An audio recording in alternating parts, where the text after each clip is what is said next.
Desmond, what up? Jonathan, what up? Let's get the lights up, people. Really appreciate you guys, man.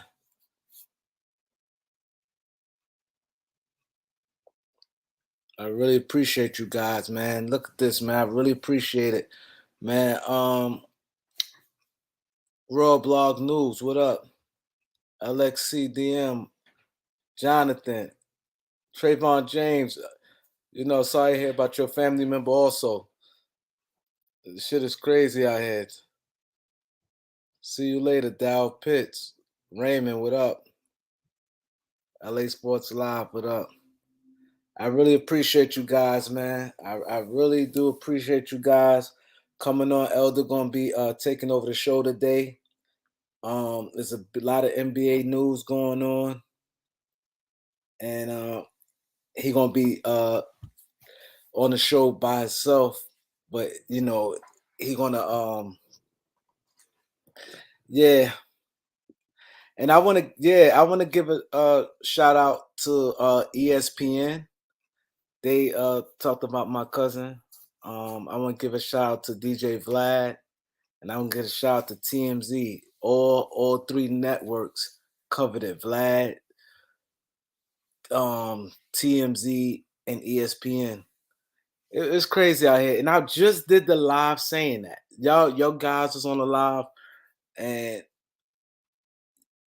it's crazy. I just was talking about that. I said the sad part is gonna be because I was at cookouts, but I didn't go to the cookouts with them young dudes. I was just talking about that on the live. I just was talking about the live. And then Darius walk him down. Darius. It's all on the ESPN, all on Instagram. It's like he was a good kid, good basketball player, and it's just a lot, man. And it's like I'm like kind of speechless right now. I just came from we just did a candle lighting. The candlelight was the saddest candlelight, and it was so sad, man. So many people was there. It's jam packed, but I said I just need to, refresh my mind. Elder, gonna hold it down. Give y'all some great basketball, and and because I know this a very big week, man. This is a big week. Ty Khan, I appreciate it. Everybody I appreciate all you guys, man. I really appreciate you guys. That's why I'm here for y'all, man. I'm here for you. I said, damn, because I wasn't coming on period. I said, oh, Elder can hold it down. You know what I mean? I said, Elder, yeah, innocent people. The crazy part about it, they said 7 guys went down there with black ski masks and they all had black sweatsuits with the hoodies, the black sweatsuits with ski masks, and they shot over 100 rounds. Shot over 100 rounds, and the news saying 9 people got shot, but I'm hearing it's more like probably like 18. But people went to like other hospitals, so they don't know. Like they only count like the hospital that's the 2 closest as the count, but they don't know if. But I'm hearing it's more like 18, 20 people got shot. He the only one died though, and it was so sad, man. And they said them guys just start shooting wild, and it was jam packed. It was like 300-400 people at that cookout. It was a midnight cookout. I don't deal with that young crowd like that, and they just start shooting wild. And I was literally just talking about that on my live. I was literally just talking about that, and it's so sad, man. I'm going through it. His mom is sick, man. It's that was the mayor. The mayor came over there. The mayor is sick. Like he has major connections. He just came back from Houston. He go to college in Houston. He got Player of the Year in the conference. He got Player of the Year, and I think next to the last game, he had 52 points. And yeah. But I wanna say thank you to Echo Slim. Echo Slim has sent me a cash app. I really appreciate that, Echo Slim. I really appreciate that, Echo Slim. Wow, Elder, appreciate it. Elder just sent the cash app. I really appreciate that, Elder. Elder sent the cash app. Echo Slim, I appreciate the cash app. You guys, y'all great. So I'm about to hand it over to Elder and bring him on. Um, I'm pretty sure he's gonna read a lot of you guys' questions and and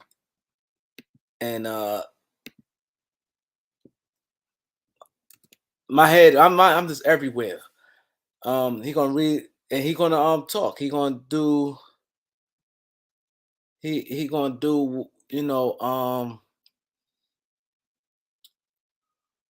man, my mind is just everywhere. Y'all, I done cried like 15 times already today, man. I cried literally 15 times. It was the saddest thing. They still out there. So I said, I'm gonna get Elder in here and I'm gonna go back out later on, man. I needed a break, but I need you guys to really, you know, get some just to stay in prayer, man. I need you guys to stay in prayer and you know what I mean? Be positive, man, with your loved ones, man. Stay in prayer, man. This is crazy. I can't like my mind. I can't. It's so much. I'm seeing a lot of things going on. The Kyrie. I'm seeing the Westbrook. I'm seeing these things hitting. A lot of things going on in the N.B.A. Westbrook. Kyle Lowry. I mean not Kyle Lowry. Um, PJ Tucker. A lot going on. Elder gonna cover everything. But I'm thankful for Elder, man. I want you guys to give Elder a big shout out, man. Cause I'm glad that he's able to come on and hold it down because this man, Elder was looking forward to this week here, man. D John, I appreciate it, D John. I appreciate it. Real easy. So, it makes it much easier. You got somebody to hold it down. Cause I know you guys really look forward to man, Elder, right? This is our time of the year. We got 3 more days to the draft. But my mind is just elsewhere, but he gonna hold it down. And you know, I'm gonna be like back and forth, but I got they want me to I have to run to the store to get some I get some cards and do some things. But he gonna hold it down. I got my son gonna check and make sure if he log out anything. My son gonna do a little something here. I told him some things to do, but I got to run out. Elder, I appreciate you, bro. No problem, brother. You know it is. Anything you need, bro. Anything you need, just let me know. Hallelujah. Hallelujah. Hallelujah. I saw the Darius, right? Yeah. I saw it, man. He was a baller. I could see. He was a Yeah. baller, man. He was a baller. He's a good kid. Yeah, I can tell. I can tell. The coach, I saw his statement. Coach said, I don't want to talk no basketball. He was a better person than basketball. His character was way above basketball, what his coach said. He said, this is, you could tell his coach was jacked up too. Yo, I never seen this many people like literally cry. The news, people out there in the news. Cause the problem I had with him for his game, he's too laid back. Like he's so nice. He never had a fight in his life. Never had a fight in his life. He never even got a ass whooping from his mom. Like he never had to beat him. And he never the coach is like he never like he quiet, like he never got a technical. He never argued with the ref. When he gets subbed out, he don't complain. Like I never seen nothing like him. Like it was Eric Adams, the mayor, is pissed off right now. It's a lot of assembly people, bunch of people out there. You know what I'm saying? Yeah, you know what I'm saying. Hey, Eleasy, we appreciate that. Really, Eleasy. Hey, fam, I need y'all to do me a big favor tonight. Instead of sending that money to the chat, what do you call that thing? The super chat. I need y'all to send that directly to his cash app. Y'all see his cash app right there. It's $$ Kareem Lou Allen. Send the money directly there. Y'all send it to that super chat. He ain't gonna see that for months, and he gonna get probably 10, 20% of it. So send the money directly to his Cash App. All right. That's one of the main things I want done tonight. Y'all know how it is. Everybody done lost a family member. You always got a bunch of crap to pay for up front before any kind of insurances or anything like that kick in. Man, let's just show our brother we love him, man. I already sent him a nice boatload, and I'm gonna send him some more. You know what I'm saying? So, hey, his Cash App is a $ Kareem Lou Allen. Kareem Lou Allen. If one of y'all will take that on in the chat room tonight and just constantly put that in there, hit his Cash App up, hit up Kareem's Cash App, and then put his Cash App address in there, I would truly appreciate that. This is another way. It don't matter if you sending him $5.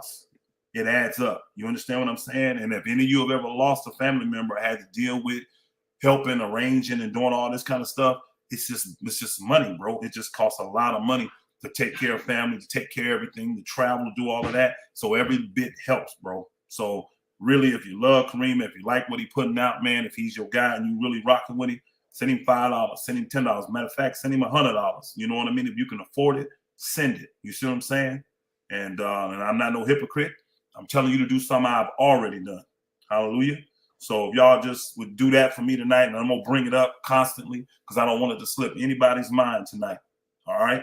This is a situation. This is bad. It's tragic, especially in these scenarios, because like Kareem was saying earlier, you know, you had these situations where these good young men that are really striving to do something good, and then this type of stuff happened, man. You know what I'm saying? So let's show support in force. All right. We can be upset. We can be angry. We can be mad. At the end of the day, we still got to move forward, and we got to be strong for all the other ones that ain't got it, that ain't got the strength. They ain't got the internal fortitude to get through this. But if they see a rock, they'll grab hold to it. Glory to the King. Hallelujah. So my bad, Kareem. Go ahead, my brother. No, I definitely appreciate that. I'm gonna give a shout out, people. T Carson, I really appreciate that. T Carson sent the Cash App. George Shaw, I appreciate that with the Cash App. And anybody, if I don't shout y'all right now, because I'm running to the store, Elder going to take care of the basketball thing, I will come back and give y'all the shout out, because I'm about to run out and he gonna talk basketball with you guys. I'm having my son make sure if he come out, he gonna put him back in. But I had to run out and do some errands for the family right now.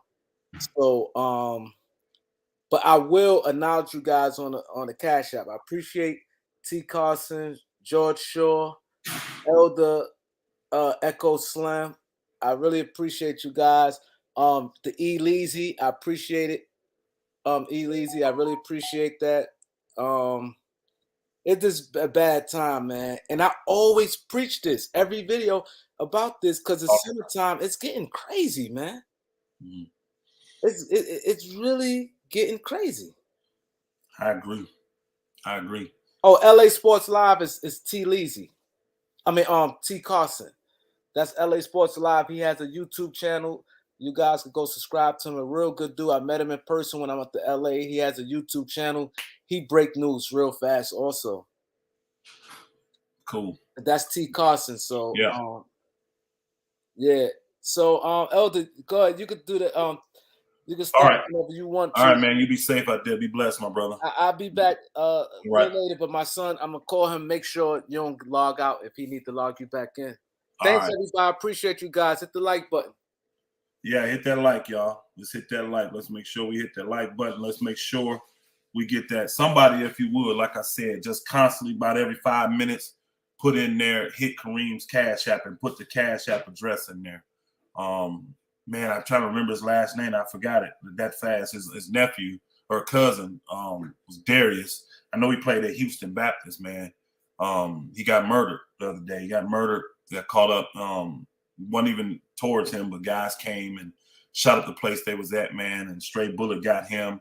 A lot of people got hurt. A lot of people got injured, but he was the only one that lost his life. And, you know, it's just a tragic situation, man. And so what I've been asking for those of you just now coming in, first off, hit that like button. Second off, hit Kareem up in his Cash App, all right? Please hit His Cash App is right there on the screen. I'm glad he left that up. You can see it. It's $ Kareem Lou Allen. Kareem Lou Allen. Don't hit him up in the super chat. Don't hit the super chat because that's not money he gonna get right away. That's months down the road, and it's they're gonna take a ton of it. You hit the Cash App, he gets it now, and he can do something with that to help their family right now. All right. A little rough, man, being in a scenario and situation like this to come in and try to talk basketball because, you know, when your heart is heavy and you're dealing with a crazy situation like this, it's really hard to be focused on stuff like that.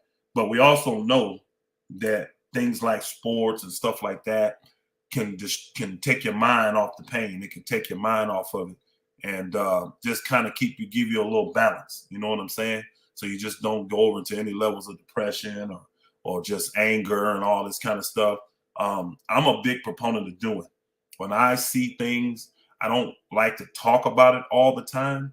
I prefer to do something about it. And this type of stuff I've been seeing for decades, y'all. I've been seeing this type of stuff going on in these major cities for decades. And my actions and my lifestyle show that I try to prepare even for things like this, which, you know, let's be real. I know like where Kareem them at, they got these laws where you can't carry guns, but them laws don't apply to criminals. And I'm talking about what they call illegal criminals and legal criminals. You know what I'm saying? They're still going to carry their guns and these things can happen. And, you know, but I'm a big proponent for protecting yourself. That's why I moved to a state where it's not an issue, where I can protect my family and try to be prepared for these type of situations and scenarios. Who knows? You know what I mean? If there's a few people at that place that's got guns, hey, they may have been able to take down those threats. Who knows? But I appreciate all y'all coming in here tonight, supporting my boy Kareem, like I said earlier, and I'm gonna keep saying it throughout the night. Hit him up directly on his Cash App. Hit him up directly. Don't do the super chat, please. Don't do it. I know it's there. Don't do the super chat because we want him to be able to get these funds immediately. Immediately. You know what I'm saying? And we say we love, we say we support. Here's a time where we can all step up and do it. And like I said, all of it adds up. It's hundreds of us in here. Everybody give $5, man. That go a long, long way. And if you can give more, give more. Hallelujah. But that's his Cash App right there, Kareem Lou Allen. Kareem Lou Allen. All right. So, you know, this is a Laker channel, and we like talking about the Lakers and the things that are going on with the Lakers. And the big news today that everybody heard about was the Kyrie Irving situation. And I got some thoughts, of course, on what's really going on behind the scenes. Nobody really actually knows, and people can all speculate and give their opinions and thoughts about it. One thing I'll say about the situation with Kyrie, we kind of saw that coming. We truly saw that coming. We talked about that on a couple broadcasts, how from his lack of availability because of the vaccines and all that stuff that was going on this year with the mental health stuff, when he's taking off 2 weeks at a time and all this kind of stuff, you know, his philanthropy endeavors and all this stuff, to where Kyrie just kind of shows everybody he has things that are more important to him than basketball. But even though basketball is his bread and butter, making him the majority of his money. You see what I'm saying? So we knew that Brooklyn was going to have an issue with Kyrie. But again, we didn't really know how they were going to respond. A lot of these teams like to pump their chests up like they're going to be tough. But then when it comes down to the nit and gritty, they go ahead and comply to the superstar player. I heard something earlier today while I was listening on XM radio, and the guy made the statement, I think it was Antonio Daniels or somebody like that, but he made a statement that he said, you know, you got baggage and your baggage outweigh your talent. That's when they get rid of you. That's when they don't deal with you. When your baggage outweigh your talent, they're not going to put up with you, i.e. people like Allen Iverson, Carmelo, at those stages. They wasn't going by your history and you're a great player, you're a great scorer. You know, they didn't care nothing about that. The baggage you was bringing to the table was not adding up with the talent you had. So that's why they did them the way they did them in the end. I'm not saying that's right. I don't agree with that, but that's what ended up happening. They didn't want to accept lesser roles when their skills had clearly diminished, and the league voted with their feet. Well, we're just not going to deal with you. Well, Kyrie's in a different boat because his talent is still superior. His talent is still way above. Hey, thank you, beloved. I think my wife did that for me. Good. Keep putting that in there for me. Thank you. There we go. Kareem's Cash App, y'all. Hit his Cash App up, please. Thank you very much. Had a tragedy. For those that are just coming in, Kareem lost one of his younger cousins, 21 years old, got murdered last night in Harlem, New York. He was a basketball player. He was 21. He was a basketball player for Houston Baptist. He was a baller too. He was a leading scorer. He was a player of the year. I mean, we're not talking about no scrub, y'all. This guy could go. This guy could play. And so we're showing our support by, first off, being here and hitting that like button, and secondly, by sending direct offerings to Kareem at his Cash App to help his family out with all the expenses that's going to be. Y'all already know how it is when you're trying to pay for funerals and take care of stuff, take care of family. Sometimes that finances will help take a burden off, just one less thing that the family has to worry about. All right. But we were talking about Kyrie Irving too, and the position that he's in now. His talent is still superior. So teams are going to put up with his garbage. They're going to put up with his baggage because he is still a superior talent.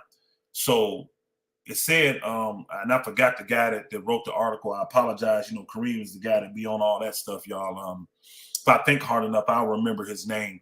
But he put that art. He's a very popular guy. I mean, he's on the N.B.A. news stuff all the time. Like, one of y'all remember who wrote the article, put it in there, and I'll mention his name. But he put the article out saying that Kyrie's camp and the Brooklyn Nets are at an impasse, meaning they've been trying to negotiate, but they're not getting nowhere. So, and pretty much what that means, y'all, is that Kyrie now, Sham Charania, he put that article out. And but pretty much what that means is that Kyrie camp, they want a long-term deal, which any player will want. He has an option to opt into his contract because he's technically right now a free agent. Technically, he has a certain date, and I think it's coming up soon, that he has to make a decision if he's going to opt into that final year of his contract or hit free agency and see what's out there. Now, we all know there's really no major free agents this year. There's only a couple teams that actually have cap space, and a lot of them don't have enough to bring in even a Kyrie. So kind of going out and testing the free agent waters is probably not something advantageous for a guy like Kyrie, who's won a championship. He's been an all-star many years. You know what I'm saying? He got a lot of accolades. So he's going to want to direct and pick and choose this situation. Now, here's June 29th. Thank you, my brother. Thank you, brother George. Thank you, George Garvin. Yeah, June 29th. So it sounds like him and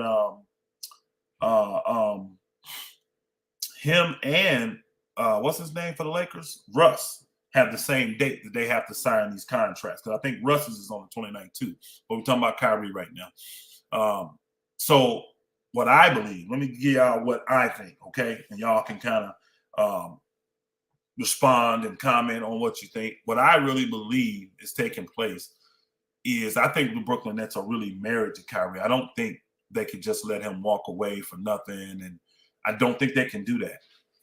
This has been, a 3-year process now? This is the 3rd year of this.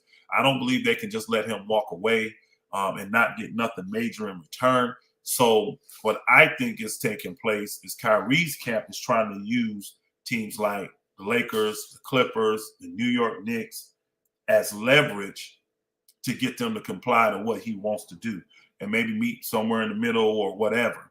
When you look at the situation with the Lakers and the Clippers, it's really not a real advantageous situation. People say that the Clippers have a bunch of assets, which is true. They do. But when you start to piece together a trade from the Clippers to Brooklyn with the pieces they're going to get, it doesn't put Brooklyn over the top. It doesn't. You can tell with the guys like Morris and Bobby Shmurda, what's the shooter name they got? You know what I mean? The lefty. I forget these names, y'all. Please forgive me. With the Clippers, and then who's the other guy that they were thinking about putting in the trade? You know, it's got to be guys that's making pretty much between $10 million and like $17, $18 million, right?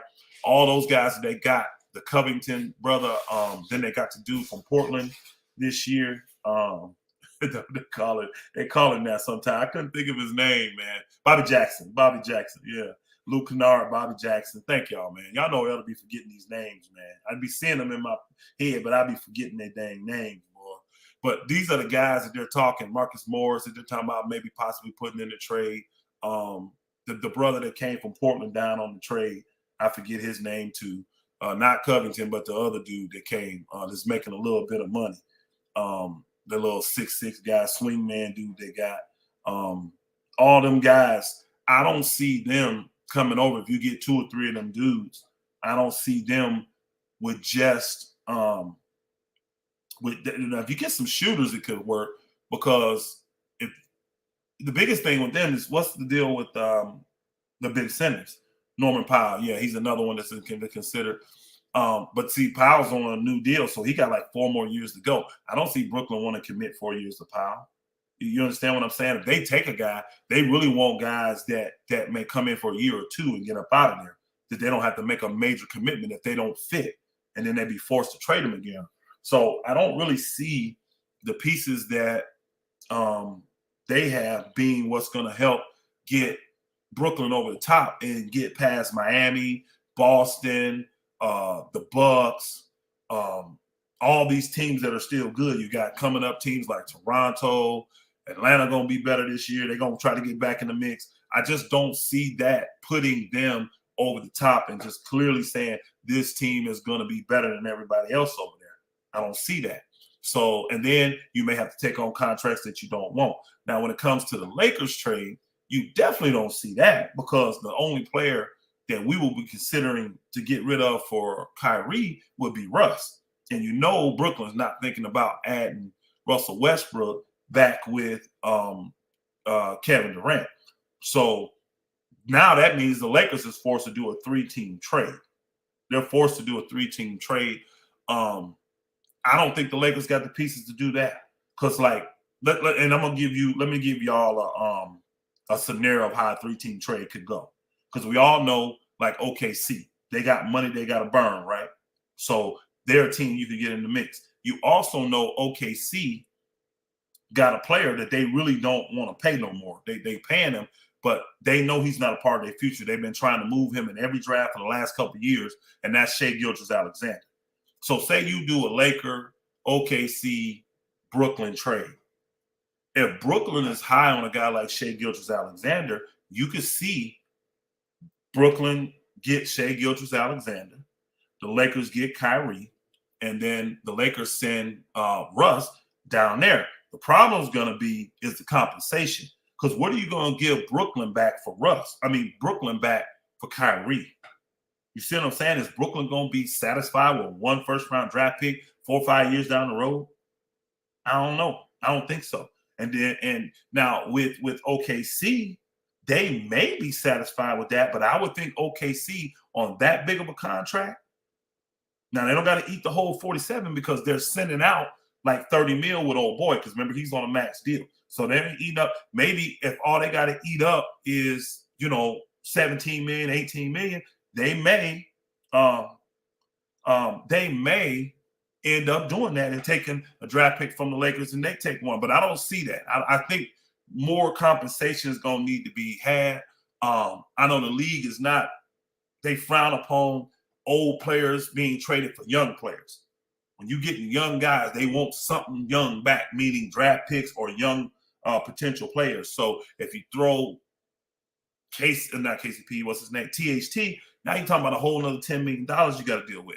So then, honestly, if I am Brooklyn and I'm dealing with any team, it don't mean if it's the Lakers, the Knicks, anybody that I'm trying to do some kind of trade with Kyrie Irving for, I'm actually trying to unload a contract I don't want. So let's just say Brooklyn has said, we're not happy with you, Joe. Was it Joe Thomas, whatever his name is? The shooter, the white shooter that showed up lame in the playoffs a couple of years ago, didn't help Durant out at all. And then last year he was hurt all year. Say they want to come off that big old contract. So now you got to add, I think he made 18. So now you got to add that on top of it and try to make all that stuff work out. Because if I'm going to lose my star player, one thing I'm going to definitely try to do is Joe Harris, is try to get, I call him Thomas. That's Cam Thomas they got. Yeah, I'm going to try to get off of a contract that I don't want no more. So, like maybe with the Clippers, if you got guys coming in like Norman Powell and guys you think that can shoot, Luke Kennard, all that can replace him, you may try to make the Clippers take his contract back just to get Kyrie. Now, we know the relationship that Kyrie had with Ty Lue. You know, Ty Lue was one with Kyrie. From what I hear, they still got a decent relationship. I know the Clippers would love to have him, but at what cost? And then also, you hear people say it's got to be a sign trade. It's not going to be no sign and trade, y'all, for neither one of those teams. It's not going to. Now, the Knicks could do a sign and trade, but the Lakers or the Clippers, they cannot do a sign and trade because that would put them in a hard cap, and both of those salaries are already over. The hard cap is like 155, and their salaries are already way over that. So literally to do the hard cap, they'd have to do the sign and trade and then cut a bunch of players to get there or sell off a bunch of players. Actually, they couldn't just cut them. They'd have to get teams to take those players' salaries from them so they're not on the Lakers or the Clippers books anymore. That's not happening. So their best course of action is Kyrie Irving opt in to his contract, just like the Lakers want Russ to opt in so that they can trade him. So once he opts in, he's just a regular print on the contract. He's not a sign and trade. Then you can just trade him and you don't have to worry about the hard cap. So, but Kyrie's not going to agree to that, y'all. He's not going to agree to do that unless there's a trade set up to what he is happy with. See, that's another part that a lot of us miss and forget on these trades. There's three components to the trade. You got the two teams, and then you also have the player, the main player in that. He has to be happy. If there's a superstar in there, it has to work good for him. What team would want to take on Kyrie, give up all these major assets for him, and he's not guaranteed to re-sign with your team? He just comes over and plays a year for you. And then with Kyrie, y'all know a year with him, that may be 30 games. That may be 42 games. You see what I'm saying? So you're only going to get him on the court half the time. He's going to be clearing his mind in Barbados and helping the children get across the street in Brooklyn and all. You know what I'm saying? He got all kind of other stuff he's doing is what I'm saying. So we don't know how that's going to go down. I really, truly believe they're trying to use it as leverage. Kyrie's camp. I do, because I really believe Brooklyn wants to keep KD happy. I'm not hearing any levels of reports that KD does not, that he's changed his stance. Him and Kyrie both want to play together. They came over there together. I think they want to finish the job. Harden was a speed bump in that process, but I really believe that those two want to stay together. I know Kyrie really don't want to leave that area. He loves being in that New York area. He does. Now, I don't see unless his hand is forced, I don't see him going over and just saying he wants to play for the Knicks. You know what I'm saying? But he was willing. Remember, he was willing back then to go play for the Knicks, but Kevin Durant didn't want no parts of the Knicks. So that's why they ended up having to go to Brooklyn. And they had the two max contract slots, so that's why it worked out. All right? So for all y'all that's coming in new, hit the like button. Please hit the like button right away. Show your support for my boy Kareem tonight. For those that have not heard, there was a major shooting that went down yesterday in Harlem, and there was a lot of people injured, shot like 9 people, but one of the people that was shot got killed, and that individual was Kareem's cousin. Young man, his name is Darius. I'm sorry, I cannot remember his last name, but his name is Darius, 21 years old. He was a star basketball player. We're not just saying that, pump him up. He was the man for Houston Baptist down there. So he was going to college down there in Houston at Houston Baptist. I think he averaged like 18 points a game, 8 rebounds. I mean, like, he was a player of the year down there, y'all. And he could play. We're not just pumping him up. So what we're doing tonight to show our support for Kareem, the first thing we're doing is we hitting that like button. If it's 172 people in here, I want 172 likes, okay? 172. Darius Lee. There it is. Yeah, thank you, my brother. Thank you. Darius Lee is his name. I want 172 likes. Then we got 172 in. And then if you see up on the screen, that's Kareem's direct cash app. I want you to hit that tonight. I don't care if it's 5, 10, 20, 50, 100, 200, 3, 5. I don't care. Let's show our support. We ain't being hypocrites. We've already given, and we're going to give even more. You know what I mean? I told Kareem, he pretty much whatever he needs, let me know. All right? But let's show our support for Kareem. Y'all see he on the streets making videos for us. He's dead tired coming from events, making videos for us, falling asleep, letting y'all come in here and cook. If we really truly care, that's the Cash App right there.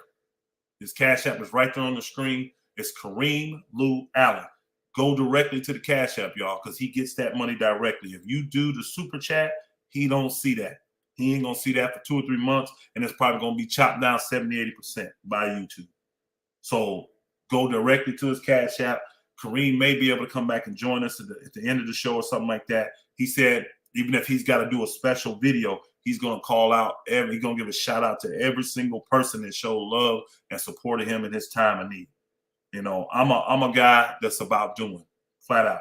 I don't nearly have to talk all the time. I do end up because I counsel and I give instruction and I coach and I do all of this stuff, right? So I'm talking all the time, but I'm not like a talker. I don't really have to talk. You see what I'm saying? I don't have to. But in this situation, this scenario, he said, Elder, we're supposed to do a show tonight. I got stuff to do for the family. I got errands to run to get stuff taken care of for the family because of this tragedy. Will you keep the show going? I'm like, no doubt. Hallelujah. I'll definitely do it, bro. No problem. So everybody hit that Cash App, please. Kareem Lou Allen. Kareem Lou Allen. All right. So we had started off by talking about Kyrie Irving, his current situation. I don't like to really go into a lot of the crazy speculations of what this man is saying and what this guy's doing. So I'm not going to speak much on KD and what he's saying and all this because I ain't seen nothing. I ain't heard nothing. The last I heard about KD, his position with Kyrie was that was his guy and they were rolling together. So I'm gonna stick with that. I'm gonna believe that's where KD is still at with Kyrie. So I believe, and I know the trade game because you know some of y'all know I used to work for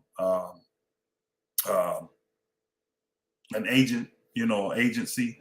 There were agents. So you've been a part of contracts and seen this type of stuff. You learn how these teams and individuals maneuver. And nowadays, everybody has their brand. Everybody has their team. And so you have to look at articles and things that are coming out and say, who benefits from this information? Who benefits? So I think the information that came out about these teams, that benefits Kyrie because it lets Brooklyn know I'll bounce. I'll get up out of here. If y'all don't value me enough to extend me, blah, blah, blah, I'm out. And then now you got to deal with the KD problem. We don't know what the status is on a Ben Simmons. That's a taller brother, 6'10", that just had a back surgery. Y'all already know how that kind of stuff go. So I don't think Brooklyn's really like dependent on a Ben Simmons coming back 100% healthy and you know what I mean, just being a intricate part of that team. We all kind of know Ben Simmons really don't want to be there anyways. I think Ben Simmons is actually, this is just my personal thoughts, I think he's trying to do the same thing Harden did. Harden really wanted to get to Philly and get that thing set up where he could be with old boy that used to be with him out there, Maury out there in Houston. I think Ben Simmons has a plan to get where he wants to go, but he realizes I can't get directly there. But if I go from Philly to maybe the Brooklyn Nets and then from Brooklyn Nets to where I want to go, then I can get to my spot. I really believe that's what they are angling to do. So I don't think Brooklyn can really depend on Ben Simmons and being off as long as he's been off. I mean, it's a mess, man. It's a mess in my opinion. It's a mess. They got KD, but other than that, what they really got, you know what I'm saying? They do got some good shooters over there, but they small, they little dudes. You know what I'm saying? They little guys. When you got Patty Mills and then you got Curry, those are little guys, you know, and this is a league of wings. Y'all saw, I mean, these 6'7", 6'8", 6'9" dudes, man, they dominated in the playoffs. Now a little guy lit them up, a little guy, a superstar in Curry, but them guys ain't him. They not Steph. So I don't expect them to be able to put in work like that. So I think it's really jacked up what's going on with that situation. And we'll see what ends up happening from it. We'll see what ends up happening from it. Now I know, like the Lakers, this is a Laker channel. The Lakers, they've been angling in position, and I like what the Lakers have been doing lately. They've been really pumping up and building up the trade value of Russell Westbrook. Y'all have heard me say on record, I know a lot of you believe the hype that you're seeing out there, that they're saying that Russell Westbrook won't be traded, won't be traded, won't be traded. I do not believe that, y'all. I'm just telling you flat out. I do not believe that. I believe the Lakers are doing what they need to do. They're doing damage control from the words that Magic Johnson said and all the Lakers fans said about Russ. They're going back through the new coach D. Ham and through the Laker media and all these other, and they're building up the value of Russell Westbrook. They're selling everybody that the Lakers believe in Russell Westbrook. Do I believe the Lakers believe in Russell Westbrook? No, I don't. I'm just being honest with you. I don't believe it. But the Lakers know to get a roster that can compete for a championship. That's the thing I don't believe either. Some people think the Lakers are just kind of thrown in these next few years for LeBron and just want to make money off of it. I think the Lakers want to win because they will make even more money if they win a chip. And I know LeBron wants to win. So I don't think we're just kind of throwing in the towel and saying, hey, whatever, and let's just let LeBron break the record and the Laker jersey, the Kareem record, those all-time scoring record. I don't believe that. I don't believe that one bit. I believe the Lakers want to win, and I believe LeBron wants to win. But for them to get balance back in their roster, they're going to have to trade Westbrook because that $47 million represents 2 to 3, if not 4, quality players that you can get back on your team.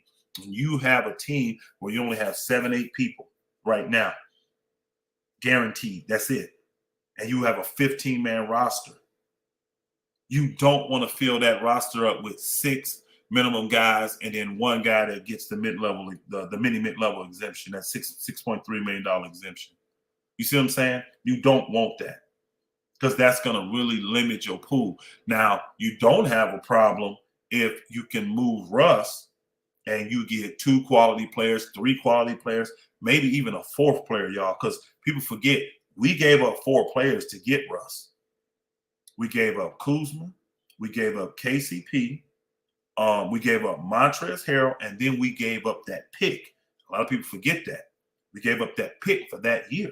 That's 4 players we gave up to get Russ, y'all.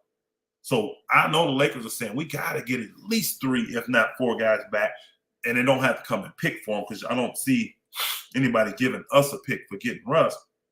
But you can get young talent that may be able to fit your system better and be developed that may be hitting over there on their benches and stuff. Like I did a quick thing the other day, and I really looked at the Charlotte situation. They got salute, Antonio. Boom. Salute, y'all. Appreciate all y'all coming in tonight, supporting my brother Kareem. But I looked at the Charlotte situation, man, and honestly, I'm actually more on board now. I'm actually even more on board when I look at that scenario, especially if the Lakers can pry 2 to 3 wings out of Charlotte for Russ and not have to give up a pick. I'm with that. Even if that wing is Gordon Hayward. So I know if Kareem was here, he'd be going crazy right now because he don't want no parts of Gordon Hayward. No parts whatsoever. But a healthy Gordon Hayward fits that system really, really well. He has no problem being the 3rd, 4th best option on that team. None. And then if we can attach a Kelly Oubre to it. And then, like, to me, I'm saying throw in a guy like because that money don't match up. And I don't see Charlotte taking on extra money. I don't see that. I think they want, if they bring it in $47 million, I think they want $47 million to go out. And old boy only makes 30, and then the other brother makes 12, if I ain't mistaken, Oubre. So Gordon makes 30, 12. That's 42. They got $5 million to make up there. If we could get a guy like PJ Washington, I think he's in that range. I'm with that. Or a guy like I think his name is James Bouknight. I remember watching that young dude, man. He can play. He need opportunity, but he can play. So if we can get 3 decent guys that can come in and be part of the rotation, that does a whole lot for the Lakers because you're giving up 1 for 3. And those type of deals have to be done mainly in the summer. It's hard to do those deals once your team is already established. But when you're building your team, that's the best time to do it. And you do that, now you're looking at taking those 3 guys, if not 4, adding them to your roster, and then your mini mid level is 6.3, which that's going to be a quality player. You already know how the Lakers get down. Last year we got none at that deal, and we didn't give him all the money. Last year was like 5.9 million, and he only got 5 million of it. We kept that other 900,000 for the buyout market. Remember? And so the Lakers may be trying to do that again this year. Give a guy 5.5 million, keep some of that money for the buyout market. But I think there's going to be a quality player that may be able to get like a 2-year, $20 million deal. Like teams would want to put them in the mid-level exemption, but they realize that the Lakers is a better situation for them, that they can go start, get major minutes. So they'll take the $6 million from the Lakers or $5 million from the Lakers instead of going to another team. We're going to get another player like that, y'all. We're going to get another player. Now, who that's going to be, I don't know. But we're going to get someone. So now when you talk about the 3-4 quality guys coming over from Charlotte, adding that guy, now you only need a couple mid-level deals, and then you good. Now, mind you, we may buy a draft pick too. You see what I'm saying? We may buy a draft pick. So that's another young talent that we're going to have in there that can be developed. So people say that the Lakers don't have options. They don't have these assets. We don't have no young players. All that's a lie. All that is a lie. We got major options. It's just what's going to be the best structure for us. Now, some will say Russ is going to stay there. Nobody's going to do a deal for Russ. I just totally disagree. I totally disagree. And I don't even agree with the fact that the league – I know people are saying the league is against the Lakers. They're against LeBron. They don't want to deal with him, I'm not saying that's not the case. But when it comes down to these dollar bills, y'all, and these owners can see that they can have $47 million fall off their books, and they can also get rid of other salaries they don't want. Look at Charlotte's situation, y'all. If they take on Russ, they're going to have $47 million fall off their books. Then they're going to have another $30 million that was due to Gordon Hayward that they're not responsible for anymore. So you're literally essentially talking about almost $80 million off their books for the next year. And you think they're going to squabble over a draft pick for that? That's 4-5 years down the road? I don't think so. I think they're going to be happy to get the 47 off their books and have that 30 because they got young stars there. If they're going to keep the Bridges guy, they got to have money to resign him. You got LaMelo Ball. He's going to be coming up in a couple years to resign. You got to have the money to do that. But if you got the opportunity to bring in a superstar or you got superstars at an A+ level, maybe an A- level or a B+ level star to go with them two guys, now you're a threat. And you may have to overpay for him.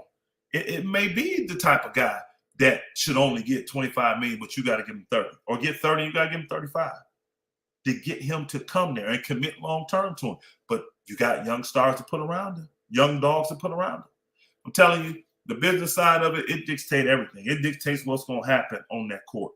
It's going to dictate what's going to happen. Man, let me give some shout-outs to everybody that's in the house tonight. Eric Kwan, salute my brother. Zulu Nation, Zulu family, salute.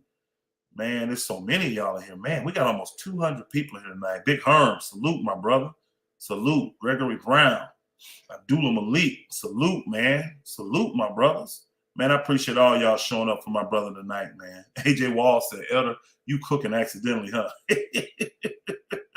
No, man, the cook is always on purpose, bro. It's always on purpose. Raymond Benjamin, Jonathan, salute. All y'all, salute, salute. It's outside you, salute. Prince WYA, salute. Mudbone, salute. Man. Marlon, salute my brother. Salute. Jeremy, that's my brother. Salute, Jeremy. Appreciate Jimmy Two Shoes. Man, I saw you on my show the other day, man. I appreciate the support, brother. Appreciate your support. Paul. Paul Theory in the house, y'all. Kelly Stewart, salute, salute. Jose Mendoza, salute, salute, salute. Randall Gay, salute, salute. Keith Wilkes, salute. Man, appreciate all y'all. For y'all that are coming in a little bit later, I'm going to say this over and over and over again. Some of y'all may not have known, but there was a big-time shooting in Harlem yesterday, and Kareem lost his cousin. There was one young man killed, and it was Kareem's cousin. His name is Darius Lee. He was 21. He was a basketball star playing for the University of Houston Baptist. When I say that, I mean that. He was like the player of the year in that conference and He put up big time numbers, y'all. I saw his stuff. He could play. He wasn't no scrub, y'all. But he got murdered. Got hit with a stray bullet. And so Kareem's family is doing everything they need to do to get prepared for all of this. So we're doing our part. If y'all look on the screen, I got Kareem's Cash App up there. All right. Hit him up directly in his Cash App, y'all. Don't do the super chat, please. The super chat money won't get to him for a few months, and they're going to eat that 70-80% of it up. This Cash App, you go directly to him, it gets right to him. So that's Kareem Lou Allen, KareemLouallen. Kareem Lou Allen, all one word with a $sign in front. Please show your support for my brother. Please show your support. I don't care if you're sending $5. I really don't. But help out. Y'all know, I'm sure everybody in here probably done been through a death and had to do the planning and all that. I mean, I remember going through a real rough patch in my life, y'all. I mean, that's what it catapulted me to do what I'm doing now and living the way I'm living. It actually pushed me over into more levels of truth that I live by. And I lost 24 family members in a 6-month period, y'all. 24. I mean, my black suit was shiny. It was sad, bro. And you get numb, man, if you just start losing folk. But it made me press, and it helped mold me to the man I am today. Now, I'm not bragging on me. I'm just saying, you know, I'm a man of honor. I'm a man of integrity. I'm a responsible man. You see what I'm saying? So, and a lot of that came from the adversity I went through, losing all those family members, mostly on my father's side too. I think like 90% of them was on my dad's side. There was only a few that was on my mother's side, but it was just bad, man. It was like from September of 07 to like February, March of 08, y'all. I lost 24 family members from small. I had a 2-month-old cousin. They got murdered because they fired on my cousin's car, killed him, his girlfriend, his fiance, and the baby. It was just crazy stuff. To 90-year-old family members, grandmothers, and uncles dying because they just was old. You know what I mean? I went through the full gamut of it. In the process of that, my dad died. He was one of them, my father. And not that he was around in my life when I was young, but you know what I'm saying? We had patched things. Not really patched up. I can't say that because I never was upset with my dad. I never held anything against him, so I can't say patched up. But he had started giving a little bit of an effort to try to have a relationship with me, especially when I had signed coming out of high school. When I signed to go to school, you know, that's when he came around. And for a couple years, you know, we spent a little bit of time together, you know, in my travels between playing and all that stuff. And then, you know, when I got out and I just got a job, I had my family, got married and started taking care of my children. You know, I'd see him every now and then. He needed something, he called or whatever, you know what I mean? But it was just rough. So every one of us has been in these scenarios and situations. So all I'm saying is throw a prayer up for my brother. If you are a true righteous individual and your prayers avail much, send up a prayer for Kareem. If you ain't that individual and you just like the content, send him $5, send him 10, send him 20, send him 100, send him 500, send him 1,000. You got it like that, send it to him. Y'all all know how it takes a while for the insurances and all that kind of stuff to kick in. And there's mega expense that's got to be paid first before them funeral homes and all, before they're going to do anything. So there's just always that. And that's just a good way to show Kareem you love him and you appreciate what he do.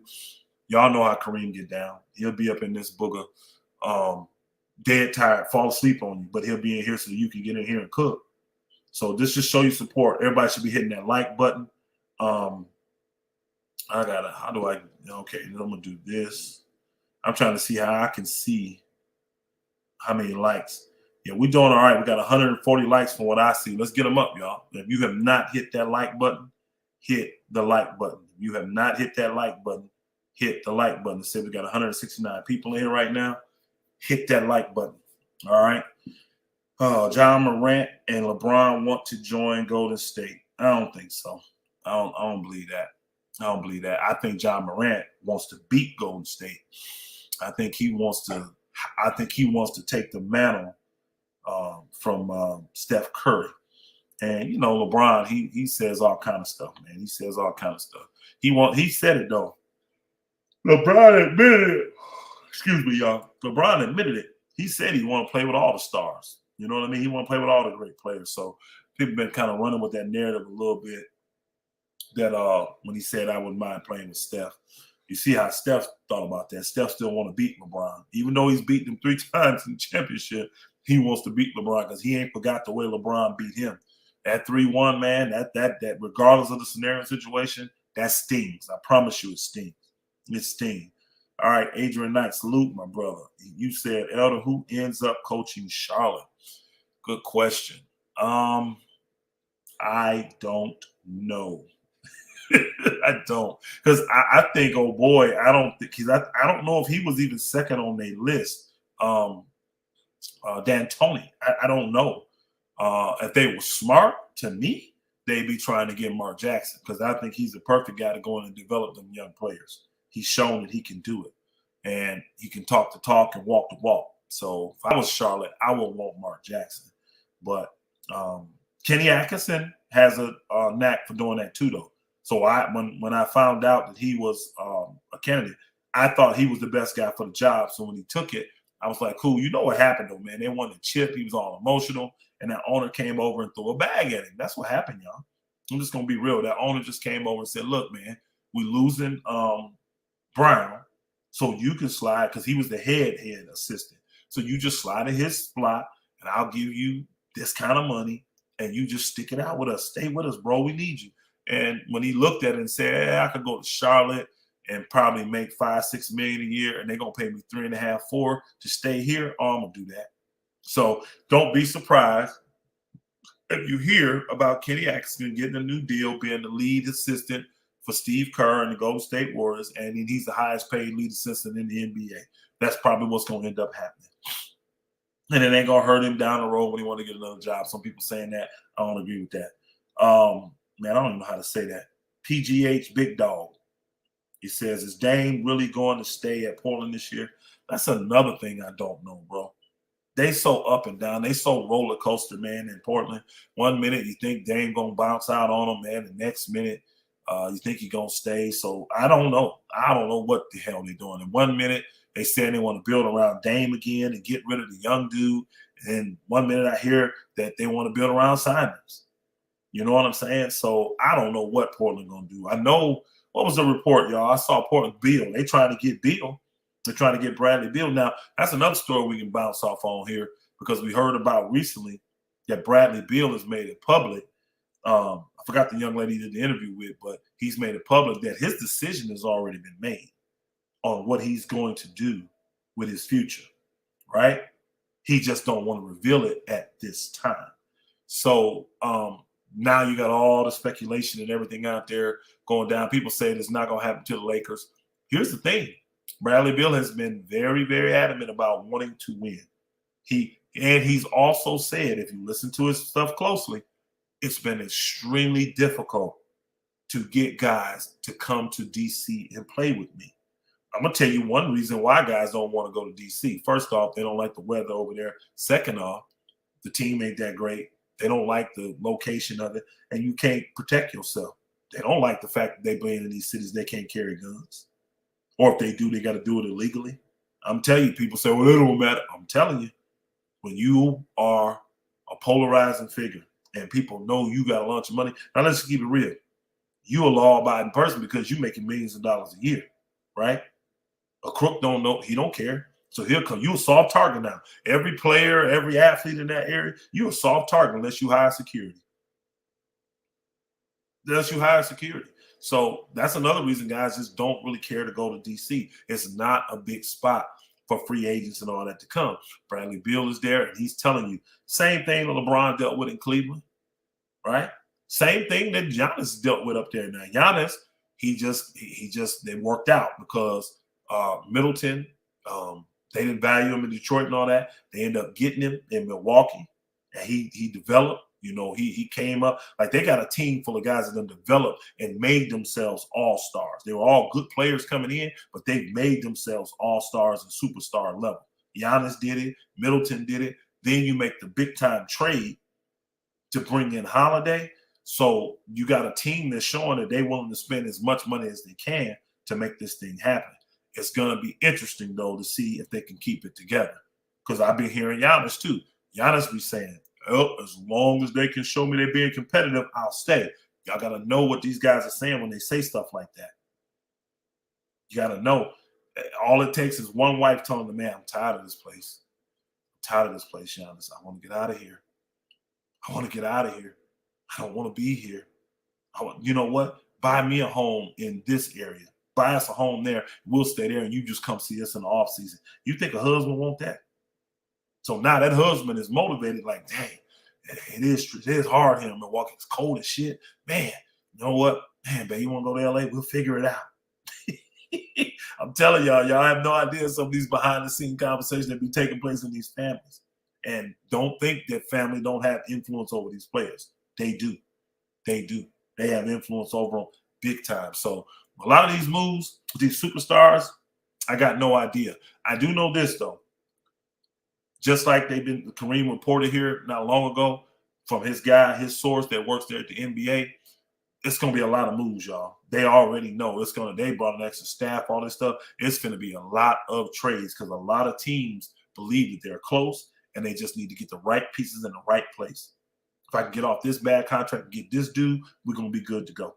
So a lot of teams are going to be trying to make moves. And you know how it is. Once one domino fall, all of them start falling. Everybody start making decisions. You see what I'm saying? So you just got to keep your ears peeled. The Kareem and Elder show, we're going to keep that thing rolling. Most high say so.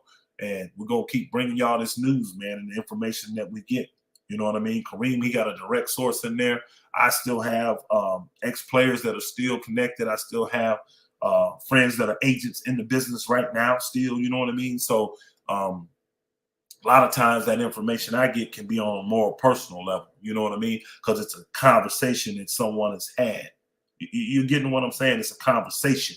So a lot of stuff Kareem getting is the same, you know, it's like second or third hand information. When such and such said this, such and such said this came across my desk. I see this coming in the works. You see what I'm saying? But it's always a lot of behind the scenes chatter. Now, what is real and what is false? That's why you just got to let it all shake out. That's why you got to let it all shake out. I know I've been teasing a lot of y'all talking about the Lakers got this surprise at center coming. We're going to see. I'm going to tell y'all now, though, you know one of the main reasons why I haven't said the name? Because I don't know the name. I don't know. That's what they told me. Like, hey, you ain't going to have to worry about the big man in the middle no more. And I'm like, really? Really? So I'm looking forward to seeing who this potentially is. Do I have my thoughts because of the people I know that can? Yeah, I do. I have my thoughts of who it could be. I'm not going to put that out there, though. See, I am not one of these people that like to throw out narratives and start making, because you can start saying that. I can start just saying, and I'm going to say somebody that I know it's not. What's that dude named? Whiteside. I know it ain't him. So I can start saying, though, hey, Whiteside's coming to the Lakers. And guess what? Give it 2 days. Somebody on ESPN, somebody on FS1 or one of these shows, somebody going to try to be and say, you know what? Whiteside would work well with the Lakers, and he's a free agent. You see what I'm saying? So I ain't trying to push and start no new narratives. I ain't trying to do all that crap. I ain't going there. But I did get information saying that it's going to be the Lakers. They got their center position. They comfortable with an option that can potentially be theirs. So that means that this is probably, let me say what it probably is. It's probably a free agent that desires to be in LA and has already made it known that he will take less money to come here. So who that may be, I don't know. I don't think Mo Bamba is a viable option because he got a lot of money on the table. I would think that Orlando wants to keep him with those young guards that they got and the young wingmen that they got. I mean, they got good, solid young players at every, you know what I mean, at the guards, at the wings, and at the big man positions. So I don't know why they would let him just walk away. So I don't really think Mo Bamba is that dude. I know some of you watch Laker Nation and all that stuff, and oh boy, Trevor Lane has been putting together all these different scenarios. Well, here's a trade scenario if we keep Russ. Here's a trade scenario if we get rid of Russ. Here's a trade scenario again, bro, that stuff is all speculation. they trying to put thoughts in Laker management mind, just like a lot of people are online. Philosophy, I heard that too. I was over on my boys' channel today, Greenleaf, right before I came to hear about Kenyon Martin Jr. See, these are the type of situations that do pop up in the Lakers and Brooklyn and all these big Chicago, Miami, some of these bigger places, y'all. These type of things happen. Kenyon Martin Jr., some of y'all don't know, he played for the Houston Rockets, came out publicly and told them that he wants to be traded. He don't want to be a part of their rebuild. He don't like having 6 minutes this day, 16 the next. You see what I'm saying? So you telling me a guy like Kenyon Martin Jr. with all that athleticism and all that, he would have a nice defined role with the Lakers if he decided to come over there.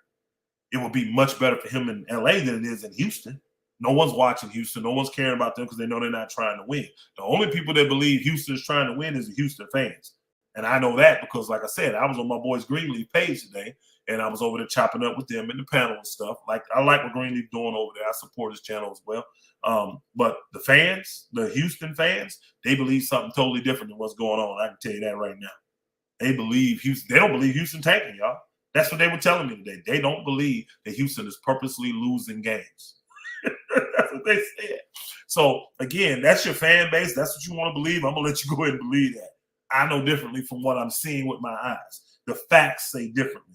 They definitely want to lose, and they definitely going through the same process that OKC and the same process that Sacramento trying to go through, the same process that the Philadelphia 76ers went through. They're trying to build and find that young guy that can be the franchise player, find his find his Robin, and then build around them. That's what they're trying to do. And they're not trying to spend a lot of money to lose a bunch of games. So that's why they're dumping off all these veteran salaries as fast as they can. All right, Elder, hope Kareem is doing well. Praying for him and his family. Shalom. Patrick Jones, we appreciate that. We truly do. He is. He's being strong. He's going to be strong. Because I told him, I said, look, bro, I know you hurt, man. I know, man, this is a kick in the nuts, y'all. Let's just keep it real. When you got a young family member that you know has done everything good and walked the right way and doing the best he can to Kareem said he was never even in the streets, y'all. He was never that dude. Never that dude. Such a good dude. Darius Lee is his name, the one that got murdered. Kareem's cousin that got murdered in Brooklyn. Got murdered in Harlem yesterday. He said he was so good, he never even got whoopings, y'all. Now, what black family, don't whoop their children? Hey, some children are just, they like that, y'all. They honorable and they respectful. Most of my girls, I got a bunch of girls. I hit them one time. That's it, bro. I normally get them one good time, and I never have to worry about it again. Now, I got one, I've had to tear her tail up. I used to tear her up a lot. But the rest of them, I pretty much gave one good whooping, and that was it. You know what I mean? So you can have those children that are just honorable and respectful, and you can talk to them and get them what they need. The problem is most of you boogers got these children, they little hellions, man. Let's just keep it real. Them boogers running you. And because you don't discipline them boogers just run over you, talk to you all kind of way, and treat you like they little friend and all this kind of stuff. Man, ain't no way. But my brother, appreciate it. Appreciate you sending out the condolences to Kareem. For those that are coming in new, we got 184 in the chat room. We should have 184 likes, especially tonight. For those that are new, my brother Kareem lost his cousin yesterday. Y'all probably heard about that shooting in Harlem. His cousin was the one that died. Great young man, 21 years old, doing something incredible with his life. He was a big-time basketball star down there in Houston. He played at a college down there. And I'm not just making those up, y'all. You know how people do stuff. They just make everybody great. No, this dude was that dude. His coach said, I don't even want to talk about basketball. Don't ask me nothing about basketball. This dude, this young man was greater than basketball. He said his character was way beyond that. That's what his coach said. Like, don't even talk to me about how good of a player he was, because he was like the player of the year, all that kind of stuff. He said, don't even talk to me about that. This young man was greater than that. That team down there, Houston Baptist, is toe up. I know the family toe up. So that's why we're here tonight. We want to keep the Kareem and Elder show going. We want to keep Kareem thing going. He's out handling family business. I'm holding it down for my brother right now, but I want everybody to support him. Y'all see his Cash App up there. It's $ Kareem Lou Allen. Send it directly there so he can get all the funds and he gets them immediately and he can do help for his family. Please do not hit the super chat, because super chat, he ain't gonna get that. He'll get that 2-3 months down the road, and he'll probably see 10, 15, 20% of it. That's it. All right. So if you like my brother, if you support my brother, send him $5, send him $20, send him $50, send him 100, 300, 500, 1,000, whatever you can send. All right. Send support, because y'all know Kareem put the work in, because he got love for you. He talked to me all the time. He be telling me, Elder, look, we got to do it, man. I know I got this, I got this, I got this. I ain't slept in 48. I got to do I hate not. If we say we doing it, we got to get on. Elder. I'm like, cool, let's do it. Let's do it. Let's do it. So he put the work in. He really does. And we want to honor him in his time of need. We want to honor his family. And we ain't hypocrites. I ain't telling you to do nothing. I came in before I even came in the show. I sent a nice cash app. You see what I'm saying? So I ain't telling you to do nothing I ain't done. And I'm going to send even more. I'm going to send even more. And I'm going to send the support that he need. Whatever he tell me he need, he going to get it, no matter what it is. That's just what real friends do. So I do appreciate y'all being here. Hit that cash app, no doubt, for him, Kareem Lou Allen, and then also hit the like button. Hit the like button. All right, what else we got? It said L. N.B.A. 2K LTT 17 says, Elder, what position you play? You 6'3", right? You a shooting guard? I play all of them, honestly, bro. I played in college. I played 1 through 3. We had a 3-guard offense. I would start off at the 3 position in college. And then I would rotate to the point guard, because he would be the first one to go out. And then when he comes in, the 2-guard will go out, and I would move over to the 2. And then when 2-guard come back in, I go back to the 3. But now that I done put on this football weight, I'll take you in the post. I'll post you up. So now I'm really a guard, though. I'm a guard, and I'm a scorer. I'm a scoring guard. You know what I mean? I'm one of them guys that, like, I played in Michigan. You know, I played at a school in Michigan, Rochester University, and they used to call me Joe D, because, you know, Joe D was the man up there and all of that. But my game was very, very similar to Joe Dumars's back then when I was in college. I think it shifted a little bit now, because I look to score a little bit more when I have to. But I'm also very high IQ player, and I do more facilitating. I showed my family this a few years ago. I was playing in the league, right? I know I'm 50, but I was playing in leagues in my mid-40s, all that, right? Going up and down all these young dudes. And I lit this team up, right? I had a triple-double. I had 25, 15, and 12, something like that. We destroyed them, right? And they were like the champs. They had won like 6 championships in a row. This is my first year playing in the league. So they was talking mess at work and all this kind of stuff.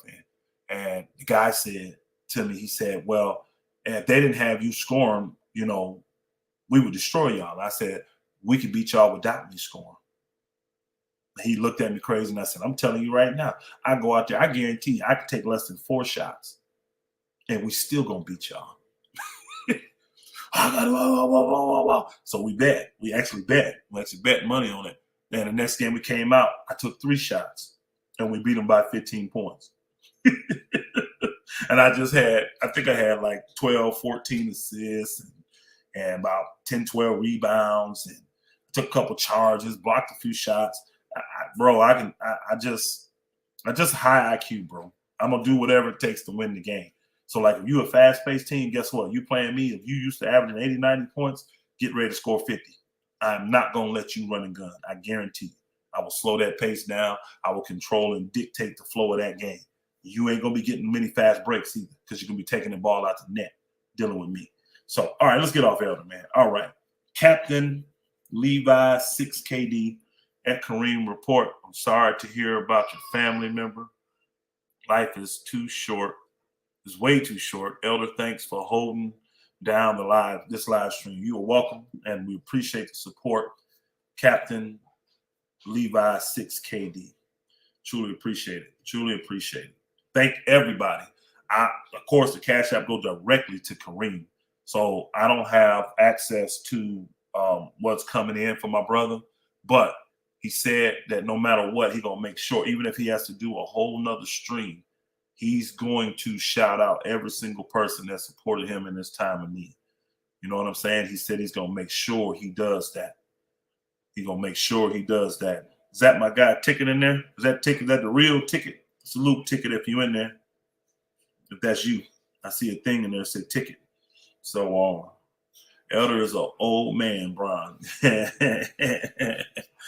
Well, no, because Brown was super athletic. I had, for 6'3", I can get up, dunk on all that, but I wasn't like, I didn't have no 45-inch vertical. I wasn't like that. But I can get up for a 6'3" guy, but, I wasn't ultra athletic like that. You know what I'm saying? But I will say this. I understood the game at a high level, and it made it a lot easier for me to play. So basketball became much funner when I understood it on a higher level. I definitely can tell you that. Hallelujah. All right. Again, appreciate everybody. Appreciate everybody supporting my brother Kareem tonight. If you got something that's going on in the NBA, we've been rolling here for over an hour. If you got something that you want to talk about the way we normally do it, we get the few main topics out. Like we talked about Kyrie's situation going on already. We talked about Lakers and Clippers and Brooklyn and all this kind of stuff. Charlotte, we kind of talked about that. If y'all got stuff y'all want to talk about, bring it up in there, and we can keep rolling. There was a couple other topics I heard Kareem mention that I know a little bit about, but now I can't remember them. Y'all remember some stuff, just bring it up. All right, just bring it up, and we can go from there. All right. Appreciate all the prayers, all the condolences, all the likes, all the cash apps, all the super chats. We really do appreciate it. Supporting our brother Kareem tonight. He lost his cousin yesterday, Darius Lee, superstar basketball player down there at the University of Houston Baptist. Just every outlet, everything I've ever heard about this young dude, man, he was one of them cats. He was one of them dudes. Y'all know what I'm saying. Sometimes it's kind of when something tragic happens, people kind of got to make up stuff this was not that scenario. This is not that case. This was a good young dude. This was a really good young dude. And it's just tragic, man. It's just tragic. And you just hate it. There ain't nothing else you can say about it and do about it. I told my brother Kareem, we got to be strong, though, bro. We have to. Because you have family members. You have mothers and aunts and daughters and sisters and all that. They see the men being weak. They're not going to make it. They're not going to make it through these type of tough times. This is where real men step up. And, hey, you got to get your shed your tears. You shed your tears. You still a man. Shoot, I had a minute there where I cried almost every single day. I cry a lot now. That's because I care. And it's because I got great love in my heart for people. I find myself loving people a lot more than they love themselves. Did y'all hear what I just said? I find myself loving people a lot more than they love themselves. I'm willing to go the extra mile and do what's necessary for them to have their breakthrough and overcome than what they're willing to sacrifice. And that hurts. When you got great love for folk and you want to see them achieve and they don't even want it bad, that hurts, man. That hurts. So I appreciate everybody coming in here. Paul, chill out tonight, man. Chill out tonight. Hey, Paul, chill out tonight, man. We don't need it tonight. Paul is always coming at the He said Darvingham has picked a bad coaching staff. They trash. Who we got? We got two guys, man. We got two guys that's on the coaching staff, and you saying they trash already. Paul Theory, you something else, bro. I can't wait till the Lakers have a great year. We come back here and hear all your hate on the Lakers once they win again. I sure wish you'd have been around when they won in the bubble. I would have loved to hear what you had to say then. So, Elder is leading by example. Here's the key. Hallelujah. Glory to the King. You agree with Bang saying Lakers need an all-black coaching staff? No, I don't agree with that. I don't agree with all color nothing. You get the right person for the job. You understand what I'm saying? My staff ain't all black, and it never will be. I'm going to give the job to the person that is the best qualified that I know can get the job done, period. That's what I want. The best man for the job, that's who I want. I don't give a flip about his colors, creed, his nationality. None of that makes a difference to me. So I don't agree that it should just be all black dudes. People don't realize there's plenty of black brothers that get opportunities in the NBA coaching. They just get stuck sometimes in purgatory on the assistant jobs, and you know what I mean. It's harder. I'll admit this. It's harder for them to get head coaching jobs, and then once they get them, they got to know how to keep them. And y'all know the game. Y'all know how it works. We got to put in 50, 60% more work to get the same same recognition. And the rope for us is always a lot shorter. You know that. Man, just imagine if it's a brother coach out here doing what Luke Walton did. You know damn well he wouldn't have got all them opportunities. Wouldn't have been on them staffs as long as he was, and he sure wouldn't have got them opportunities. But it is what it is, man. You know what I'm saying? It is what it is. So I ain't tripping about that. Lakers need to sign Mo Bamba. Well, I bet they would if Mo Bamba gave him an opportunity. Elder, any idea what Bradley Beal is thinking? Assuming he is going to stay and get that bag. Well, here's the key. Bradley Beal has already been a max player pretty much his whole career. He's already made a bunch of money. So guys like that, I don't think the bag is the biggest motivator. I really don't. And what people say is, will he get more money in Washington? Well, yes and no. He gets more money because he can go a longer guaranteed deal, y'all. That's it. A max is a max deal. So he can get 5 years there and can only get 4 somewhere else. But that don't mean that he's not going to play another for 5 more years. So once he gets to that 5th year, he going to get that money anyways. And the guys know that. So they know they're not losing anything if they do that.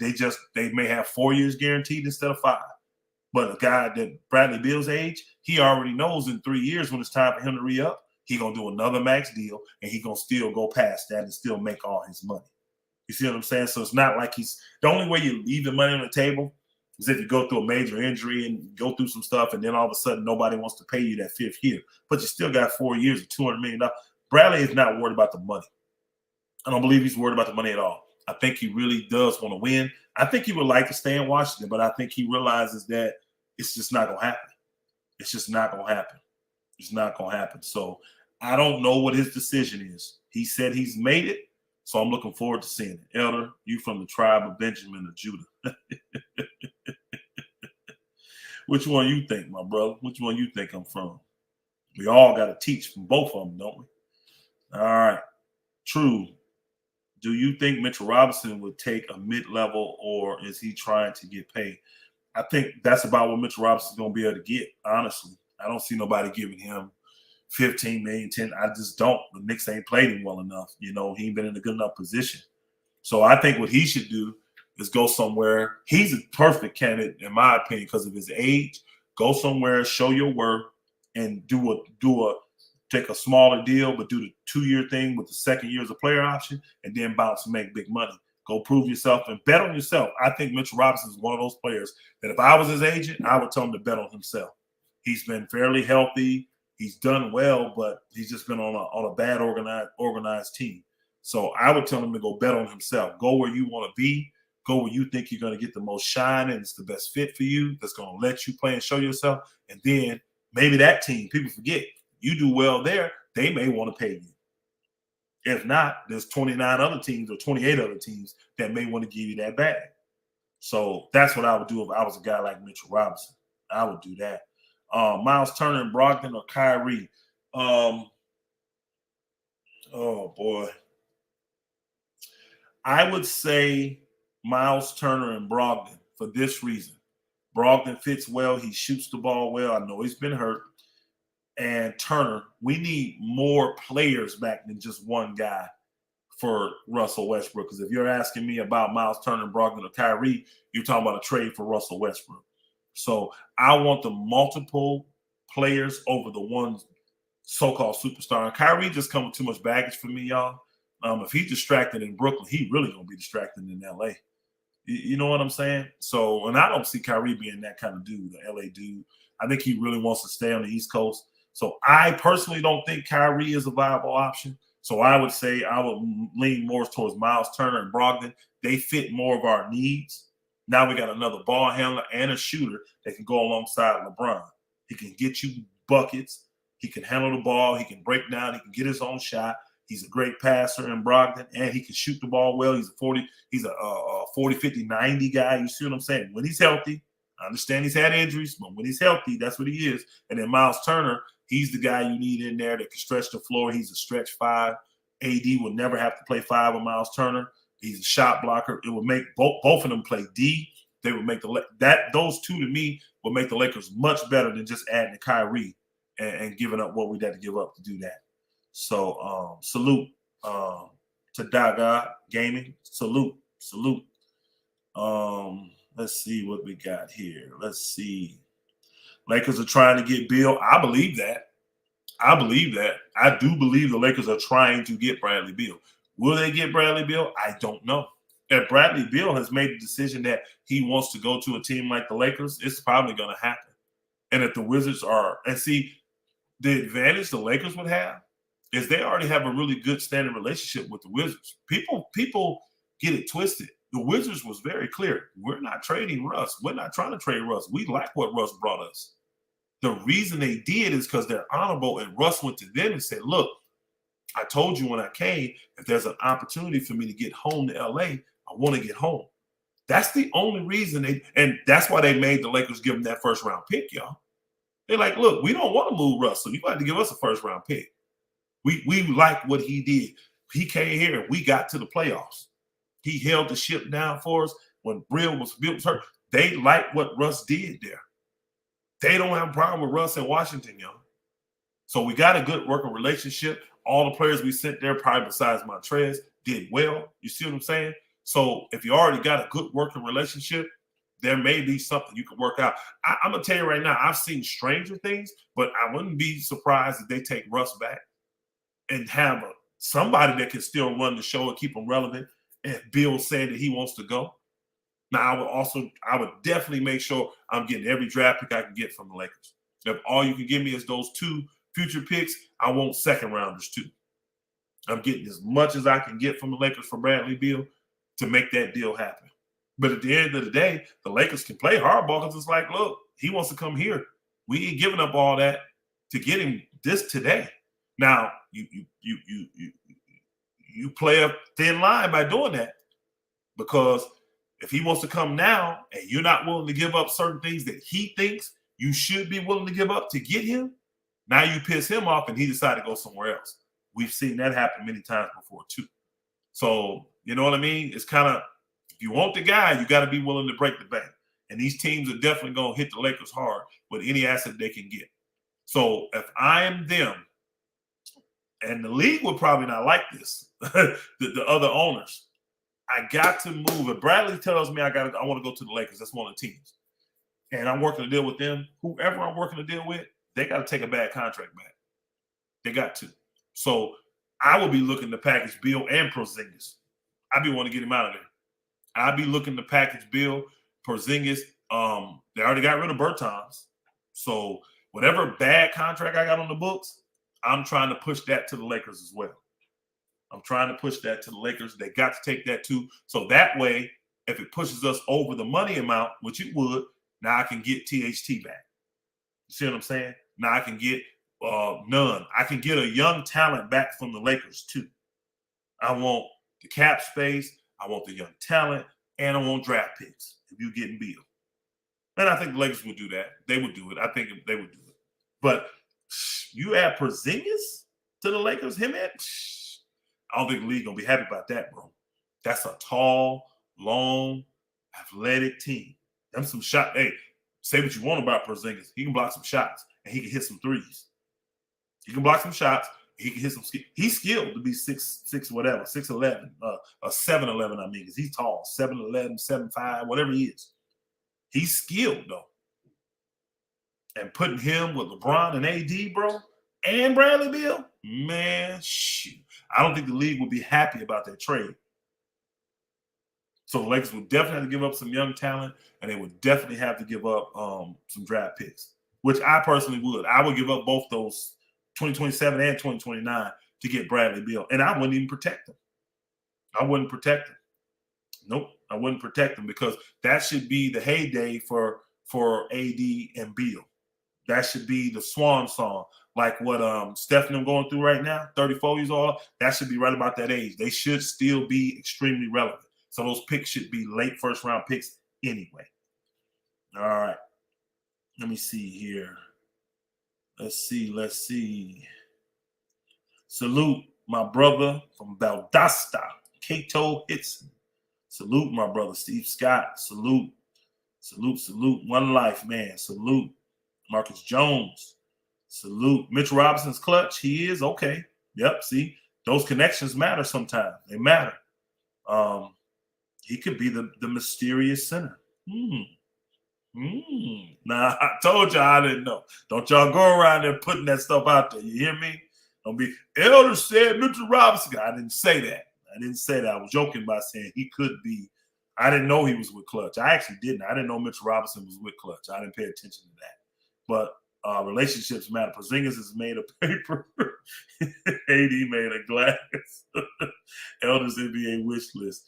No, I just know how these deals work, man. When you start working them, if you got to come off a star, you want to come off a bad contract too. You really do. You want to come off a bad contract, if at all possible. You really do. You don't want to lose your star, but when your star puts you in a position like Beal's possibly going to put Washington in, not only do I want to get as much back, I got to get rid of as much. Because again, now think about it, y'all. When you lose your star, you're automatically in rebuild mode. You're automatically that. You telling me Washington's not in rebuild mode once Beal leaves? See, they've been in that purgatory, that middle of the line where they're towing it, possibly making the playoffs, all that.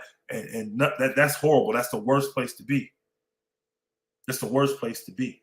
So you either go all in and pay people to come and be relevant or not. And I can see them saying, you know what? We liked Russ. Russ liked it here. Russ, you come back home. We're going to send Bill out there. And I'll put Russ around a bunch of dogs and see if he can lead them to the playoffs in the East, which I ain't saying Russ couldn't do that. He's shown me he can do that. You see what I'm saying? So I can see Washington doing that. If their hands tied, if they know Bill is leaving, and if he's telling them I'm definitely going to leave after, because he only got 1 year left. So why would you not get something for him? You got to. Just let him walk? No. And he's being up front telling you, look, I'm going to leave. This is what I'm going to do. So if you want to get something for me, go ahead and do it. That's honorable. That's honorable. Lakers signing Millsap and Tucker. Paul Theory, I cannot wait, boy. I can't wait. I can't wait to deal with you, boy. What's good, Elder? You and Kareem have a wonderful platform. Eric Kelly, thank you, my brother. We appreciate your support. Hopefully you hit that like button. Hopefully y'all sent a cash app. Kareem should have over 100 cash apps tonight, y'all. For those that's coming in late and don't know, Kareem lost his special young cousin yesterday. Darius Lee. He was a superstar basketball player down there at the University of Houston Baptist. And he got hit by a stray bullet in Harlem yesterday. And they're saying 9 people are shot, but he was the only one that died. And, of course, Kareem's family's taking it extremely hard because he was just a good young man. He wasn't a street dude and never got in trouble, never even disobeyed his parents. They didn't even have to discipline him with whoopings and stuff. He was that kind of dude. And his coach, I read some stuff about him. His coach was really jacked up. The team's really jacked up. The coach was like, I ain't talking basketball. This dude was so good. His character was well beyond basketball. So what we doing as people that love our brother Kareem, I'm on here doing the show solo so that we can keep the show going. He said, Elder, we made a promise. When we say we coming on, we got to come on. Now his responsibilities has him elsewhere. He has to go and do all these errands and take care of the family, right? And get arrangements and stuff made. So he's out handling that. I'm taking care of the show. I want you to hit the like button first and foremost. If you ain't hit it, hit the like button. All right? Hit the like button. Then you see his cash app there on the screen. $ Kareem Lou Allen. Send it directly to Kareem. Don't do the super chat. Okay? Now, if you just want to get a message up there read, you can send $1 super chat and I'll read your message if you want to do that. But send the real money to Kareem because he needs that now. That family needs that now. You see what I'm saying? Now, he ain't asking for that, y'all. That's what I'm doing. This is all me. He didn't ask me to do that. I'm doing that. You hear me? And I think it's important. And I'm leading by example because before I even came in the stream, I sent Kareem a nice Cash App, and I'm gonna send him even more. And I told him anything he needs, I'm at his disposal. That's what true friends do. That's what true brothers do, and sisters do. So if you like Kareem and you really support him, please send the Cash App directly to him. $ Kareem Lou Allen. All right, and we can help this family take a little bit of the burden off. And maybe we could pay for food or anything, y'all. You just, man, when you going through that, I remember when my pops died, man. I remember when my pops died. One of my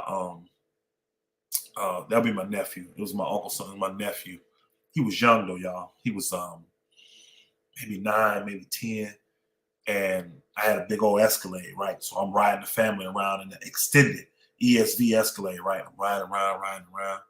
And he was just like, he said, Uncle, I appreciate you, cousin, whatever it was, my cousin, I can't remember. It was my uncle's son, that's my cousin. Yeah. So he was like, man, I appreciate you taking everybody around. I got a little paper route or something like that. I got a little job, he was telling me.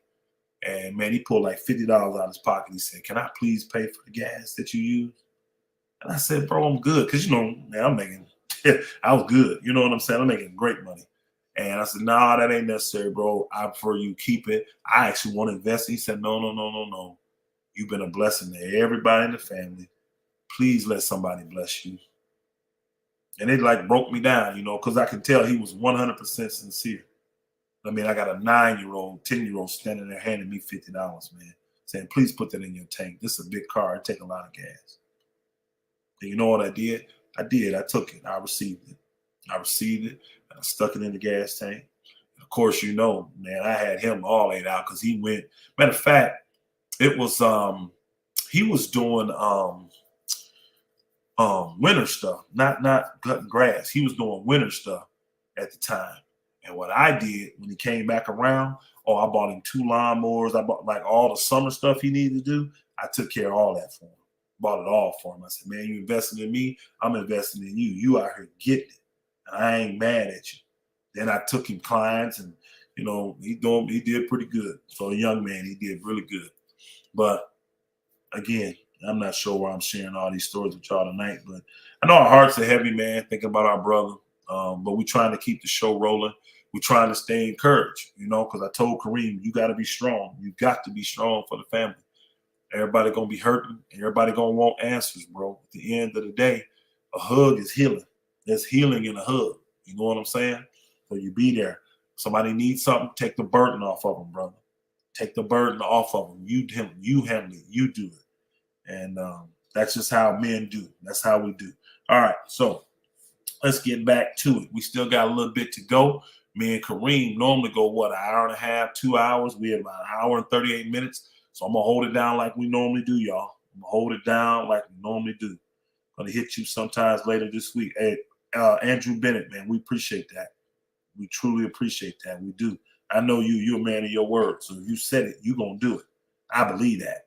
So thank you, my brother. Appreciate y'all. Prayers, everything. Eric Kelly, thank you for the prayers. No doubt.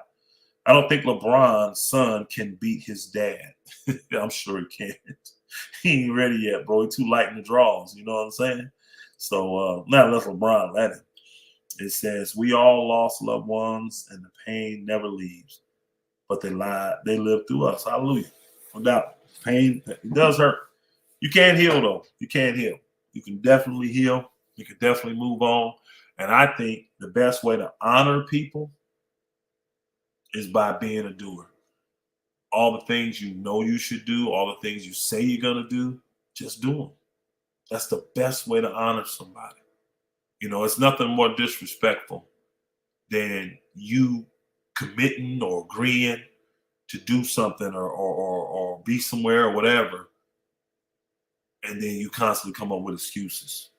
Now, let's just keep it real. Sometimes we have emergencies. Sometimes the thing that's going on in our life is more important to deal with than what we committed to. But a simple communicate takes care of that. If I call you and say, man, I got this going on, I just can't do this. The average person will be like, man, I get it. I understand. You got to handle it. That's more important. But the problem is when we hem-haw and we lollygag and we just ain't honorable. Let's just keep it real. A lot of times we just ain't honorable, y'all. We honorable. Our word don't mean nothing, man. We'll break it and for the smallest of reasons, because we really don't want to do it anyway. We can't be like that, man. We can't be like that. So, to honor Kareem, do what you say you're gonna do. To honor your family, do what you say you're gonna do. That's what real men do. Elder, tell the truth. You know you would trade LeBron before this season. Jordan Murray. No, I would not. I would not. I think that would be a bad move for the Lakers to trade LeBron. He's already shown he's willing to work with the Lakers. The Lakers have already shown they're willing to work with him. LeBron is a cash cow, and LeBron has a lot of motivations to get out there and play his butt off.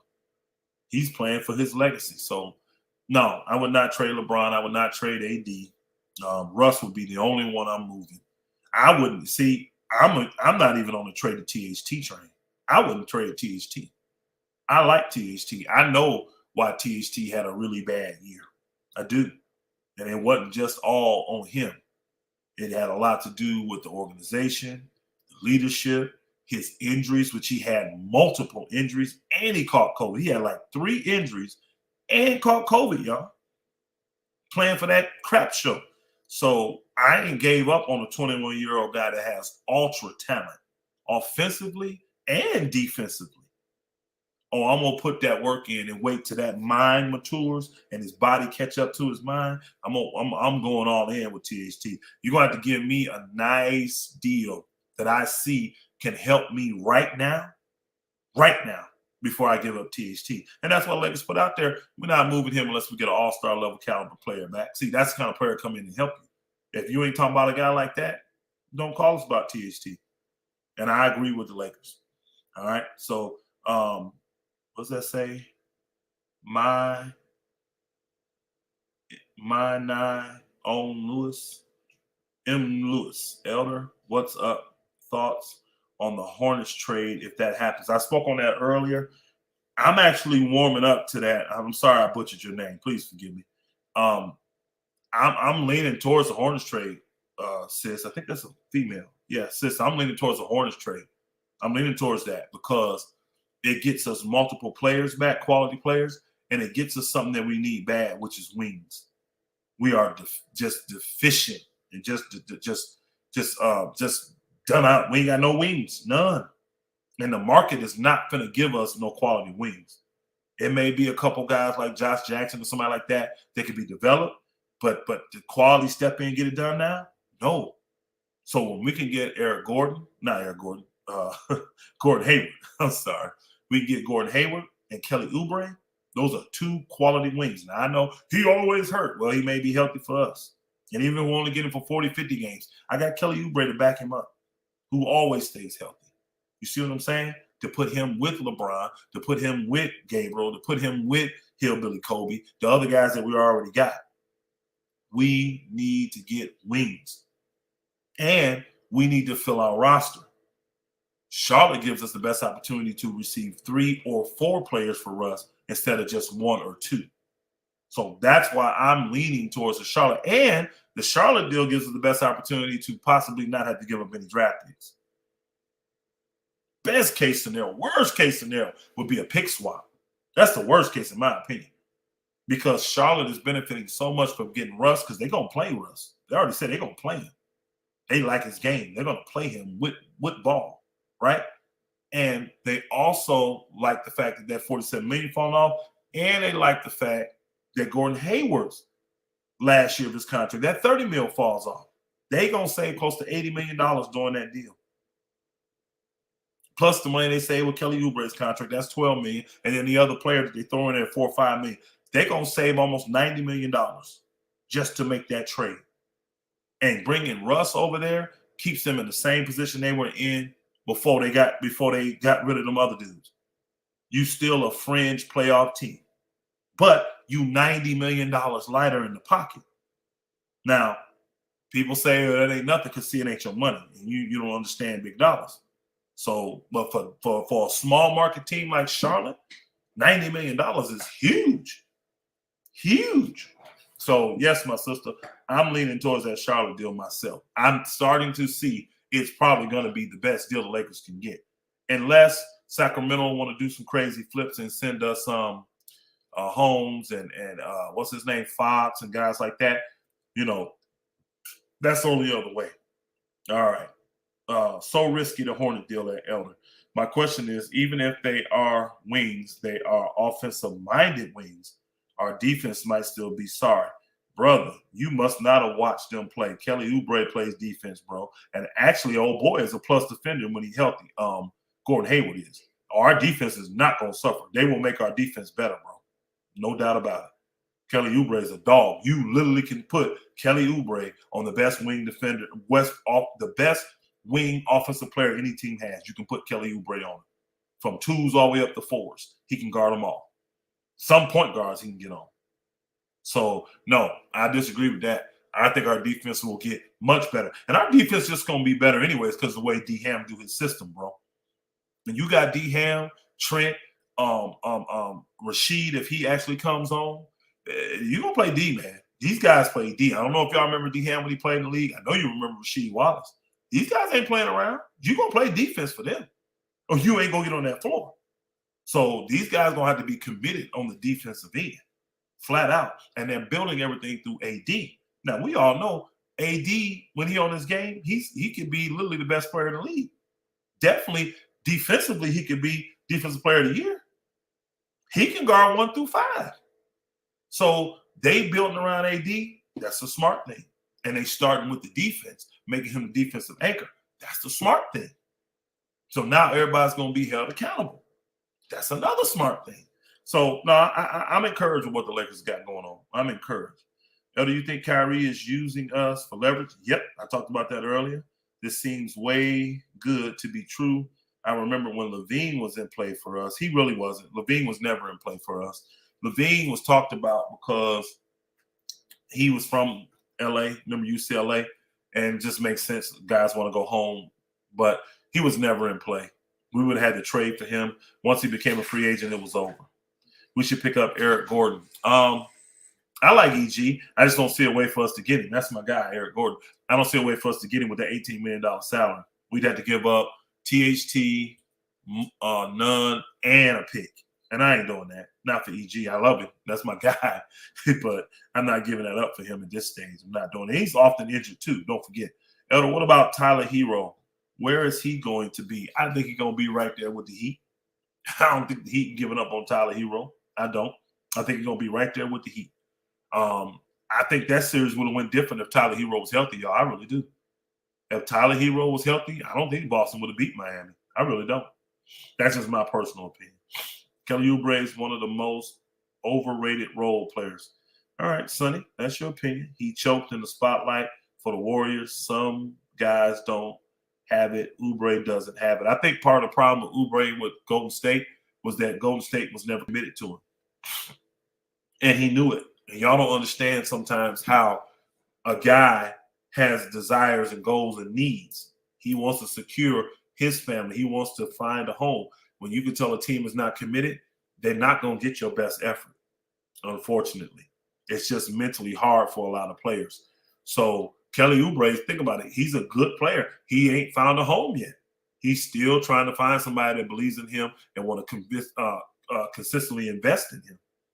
So you do that, watch. Some players step up. Some players step up. You ain't winning with those guys, so why make the move and forfeit space next year? You must be, Sonny, you must be talking about the Charlotte dudes. Or how do you know we're not going to win with those guys? How do you know? With the mix of the team we got, how do you know? And you don't need space for next year because if you get that deal done, LeBron is going to re-sign. So that's eating up your cap space anyways. That's $50 million you paying LeBron. So you don't care about cap space once he resigns. And I know LeBron's going to resign. So I ain't worried about cap space for 2023. And that's just 1 year.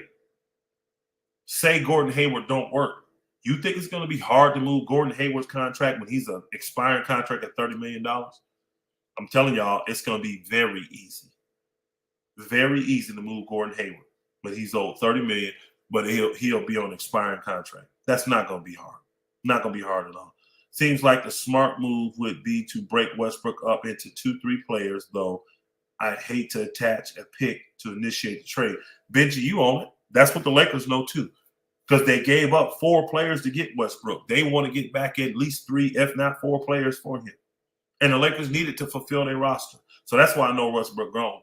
That's why I keep saying he gone. I don't care what the Lakers say. Now, they smart. They're building up his trade value. They're making it seem like we will keep Westbrook. We want him. He fits our team.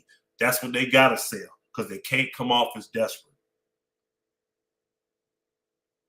But they know them other teams are going to step up and see the value of what Westbrook brings to them, either as a player or player and cap space. They're going to end up pulling the trigger. And it's going to happen before the season starts. Soon as he signs, because y'all know right now we can't trade him. He has not signed his extension yet. Not extension. He hasn't signed his player option yet. So he's technically a free agent right now. He has to June 29th before he has to sign it. If he's going to take that opt-in to that last year of his contract, that $47 million, which we know he is, but he ain't done it yet. So the Lakers can't even trade him. They will, though. They will. FYF just said Kyrie to LA sounds desperate. I mean, anybody taking Kyrie right now would be desperate because look at what he's bringing to the table. It's such a unpredictable bag. You see what I'm saying? So you vying on him loving you and playing all these games and being motivated for you when he ain't done that for nobody else. Ever since he left Cleveland, what's been great for Kyrie, y'all? What's been great for him? Boston wasn't. Brooklyn ain't been. You see what I'm saying? So, I mean, I'm not big on that because I know we're only get 1 or 2 players back. And I don't want the headache of Kyrie personally. You know what I mean? I think that ship has sailed. I really do. I ain't trying to rekindle nothing. When I break it off, it's over. I'm moving on. Literally, I'm moving on. When it's over, it's over. So, nah, I ain't one that's on the Kyrie train. I've seen stranger things, though. Or in other words, Jordan Poole going to Golden State. He got another year on his contract. He ain't got nowhere to go. He ain't up for free agency yet. Golden State Warriors are horrible when Kelly was there. Okay. The whole team, I mean, he didn't make them horrible. The team was just bad. They didn't have these superstars. Guys was hurt. Kelly hasn't had a bad year yet. I think Kelly's a good player, personally. Elder, what you think about Josh Richardson? I don't. He's an okay guy. I don't want him on our team. I don't see him fitting our needs. He's a 2-guard that they would try to play. Josh Richardson, they would try to play him as a small forward. And I'm tired of Lakers doing that. You know, they did that with Danny Green. They did that with Matthews. They did that with KCP. I'm tired of that. Let's get a true wing. Dang it. Let's get a 6'8 dude, 6'9 dude, 6'7 at least. Man, why you got to be 6'5, 6'4, 6'6? Let's get a real true wing. I'd rather have a 6'7, 6'8 Gordon Hayward or 6'7, 6'8 Oubre than him. That's what I say. And he's streaky too. He's a decent guy, but I don't think he fits the Lakers' needs. When do you think they make the trade? Soon as Russ signs. They can't do nothing till the 29th when he signs. And he's going to probably play it all out. I know one thing Russ going to do. He's going to get past the draft thing. Because, you know, there's a lot of movement during the draft. I think he wants to get past the draft. Right? I think he wants to get past the draft. Now, if the right deal come up, Russ may go ahead and sign him. Because Russ ain't stupid, y'all. Russ knows the Lakers going to still trade him. He can come and show up at the press conference and do all that. Somebody tell me this. Why would Russ do that? Why would Russ show up at the press conference so all the support in the world for Darvin Ham? Why would he do that? I'll tell you. Russ don't want to be traded. He knows he's going to be, but he doesn't want to be. His whole goal was to get to LA. He's not trying to leave LA. He wants to stay in LA. So if he can show that he's down 100% and the Lakers get terrible offers, then he'll stay. And guess what? He's motivated to stay now because now he got a coach who's going to hold him accountable. So he'd have to play hard on the court. He'd have to play defense. He'd have to listen. You see what I'm saying? Russ will be motivated at that point. He will be motivated. He'll be motivated. You see what I'm saying? So he wants to stay. Bless you, sis. He wants to stay. He wants to stay. He does. But he knows the Lakers is going to move his tail. He knows it. He knows they're going to trade it. All right. Elder, can you please explain to us the value of unity on the court and the value of a role player with Darvin Ham as the example? Well, unity, it's always strength in numbers, bro. Always strength in numbers. And when you got guys that understand and have bought into the system, and then you get to learning and knowing how guys play, it gives you an advantage. It gives you a clear-cut advantage offensively and defensively. When you know the moves and the positions and the thoughts that the guys have that's on the team with you, you're that unified. It makes you like an amoeba. You just together. You see what I'm saying? Especially on defense. It really benefits you a lot on defense and on offense. So the more unified you are, the more strength you have, is because everybody understands what everybody's going to be doing. Right? And then when guys like each other, they want to play hard for each other. They want to see. I mean, if you got a good friend or a brother or somebody you really close to, a sister, somebody you're close to, don't you want to see them succeed? When you do everything in your power to help them succeed, that's what you get from a good unified team. So that's why chemistry is valuable. You can build it quick because the Lakers didn't take long. They got Anthony Davis, got rid of all those guys, and look what they did in 1 year.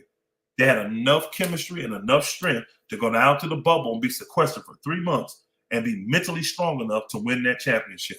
Now, some people will say it's a bubble chip. I don't care. It's a chip. And to me, I think the bubble chip might have been harder than the regular chip. I really do. I think it's harder telling a man you got to stay in a room for 3 months and can't leave, can't see your family, can't do nothing. Then go on the road and listen to 20,000 people. You do that every day. That's your life. You've been doing that since college. Some of y'all in high school. I don't think that's hard for guys. I really don't. Players, I don't think that's hard. I don't think that's hard. Telling me I'm sequestered, I can't have family around, I got to stay on this campus in this room, I got a limited space where I can go, and I'm a multi-millionaire. You don't think that's hard? It'd be hard for you, and you broke as all get out. You still don't want nobody telling you that. So that's just my thoughts on it. Elder, what about Marcus Smart? Where is he going? Boston. Elder, he ain't leaving Boston. He don't stay there. He ain't their problem. Lakers will definitely be favorites. Okay, let me see. I got a lot of stuff in here. Okay, hold on. Role players like AF Fresh and Hillbilly Kobe enhance unity. Facts. They are glue guys, by definition, unselfish players. Facts. And they're motivated. These guys ain't been paid. They're motivated. Old boy is a redemption story because he was a high draft pick, Stanley Johnson. He was a high draft pick. And they had a lot of expectations for him, and he lived up to it. So he's changed his body. He's changed his mindset. Stanley Johnson got a lot to prove that he can still stay in his league. So he's motivated. Hillbilly Kobe, man, I don't know if y'all saw his interview, man. He was hot. People was treating him like he's some little novelty, like he's some circus clown or something. He said, bump that. I'm here to play. I'm not here to be put on open, because they was kind of comparing to Caruso. Y'all remember how Caruso was in the beginning? It was flipping him back and forth from G League. And I said, y'all got me twisted. That's what Hillbilly Kobe said. Y'all got me twisted. I'm here to be out on that floor and be a contributor. You will see.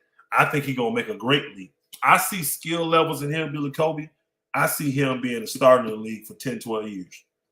People say, man, you crazy. All right, we're going to see. He's got that kind of skill set and that mindset. He's that smart of a player where he can start for a team for 10, 12 years. Yep. I think the ceiling for him is maybe make an all-star game one day. Maybe. That's the ceiling. But he could be a quality role player. I mean, he could fit a role like a Rambis did for the Lakers back in the day, a Byron Scott, a Derek Fisher type of guy. That's the kind of guy Hillbilly Kobe going to be, y'all. I'm telling you.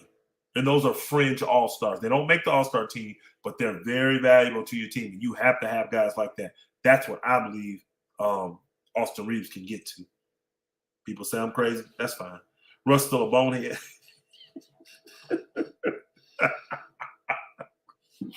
Oh, it hard on Russ tonight. He said Russ still a bonehead.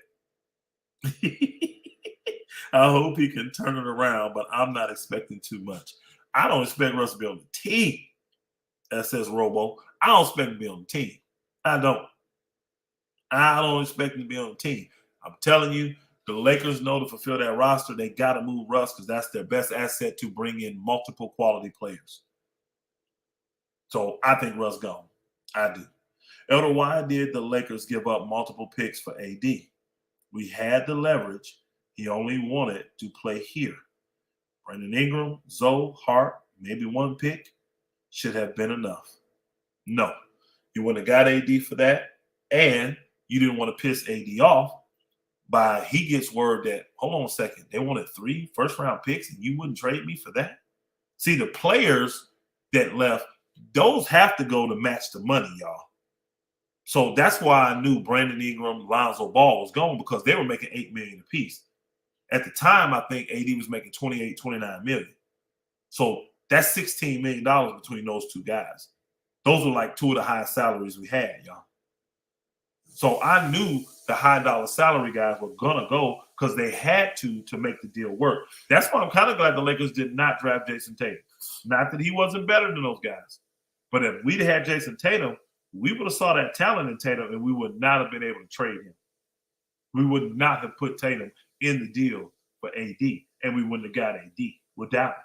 So I'm kind of glad it worked out the way it did. I know Brandon Ingram is an all-star now. He's playing well and all that, but I still haven't seen any of these guys that the Lakers,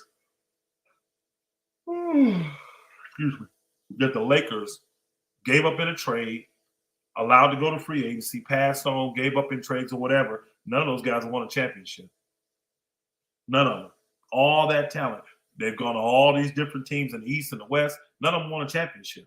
Some of them are very good players. Some of them are fringe all-stars like Russell, like Julius Randle, like Brandon Ingram. But none of them won a championship. We gave all them up, and we won a chip. Now, some will say, well, we got to win more than one. Really, bro? Are you serious? For the 6 years before LeBron came, the Lakers were the worst team in the NBA. Record-wise, for those 6 years, we accumulative had the worst record in the NBA. And you telling me he wrecked the franchise? I don't believe that. It was already jacked. Front office was already a joke, already a laughing stock. No. Did he bring drama? Oh, absolutely. That's LeBron James, the most polarizing, popular athlete in the world. He's definitely going to bring drama. No doubt. What did KD say, man? That's a circus show. That's a circus over there. Circus, media circus. Yeah, all that's true. But he didn't wreck the franchise. The franchise was already jacked up. He came in 2 years, won a chip. No, I'll take it. That's what I say. I will take it. He made the Lakers relevant again. All the TV games are back. Holiday games are back. We're relevant again. Now, am I a big guy on Brown? No, I'm not. But I respect and I give honor to guys that are great. I just respect greatness. I am a KD fan. I really dislike KD. Really dislike KD. But I love his game. I love what he does on the court. He's one of the best scorers I've ever seen in the NBA, ever. He's a great player. He'll go down as a top 20 player when he's done. Top 15 in some people's eyes. Maybe top 10 in some of y'all eyes. He's that great. But I don't like him. I don't like him. I don't like his mentals. His mentals is, nope, you can have it. You can have it. I don't want him leading nothing for me. So that's what we had. See you later. Elder, why did the Lakers? Oh, okay, you already answered that. Elder, what trade would you like to see made in LA? Russell Westbrook. Get up out of there, get us 3-4 quality players back. That's the only thing I want to see trade-wise. We do that, I don't care, but we make any other trades. Honestly, I don't. Because if it is another trade, you're talking about giving up THT and Nunn. And I don't really want to get them up. I think Nunn is a great fit for us if he's healthy, and I still like THT. I would love to keep those guys personally. Yeah. Hold on a second, y'all. Hey.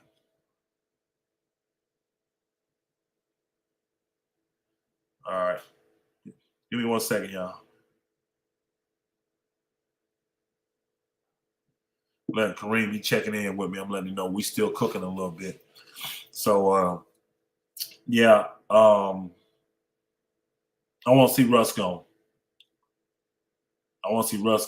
I ain't saying he gone on the 29th, Andrew Bennett, but as soon as he signed that thing, because think about it, the reason he signed it is because he knows he's getting traded.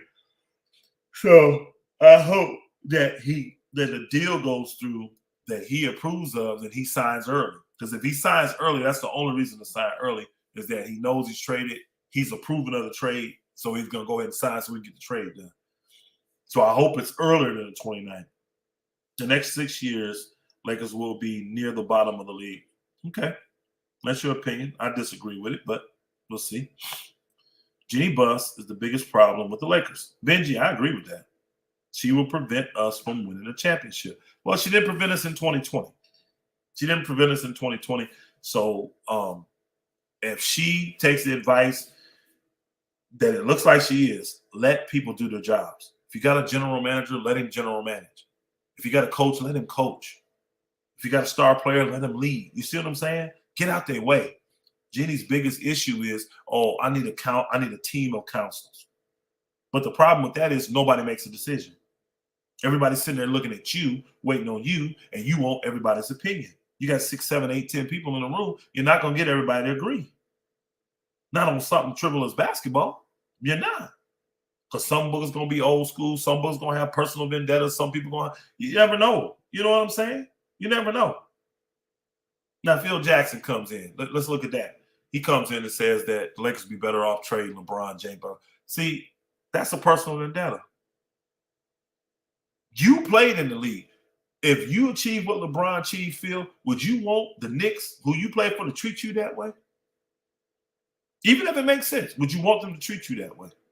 And it don't make sense, though, because people think you're going to get a haul for LeBron. I don't think so.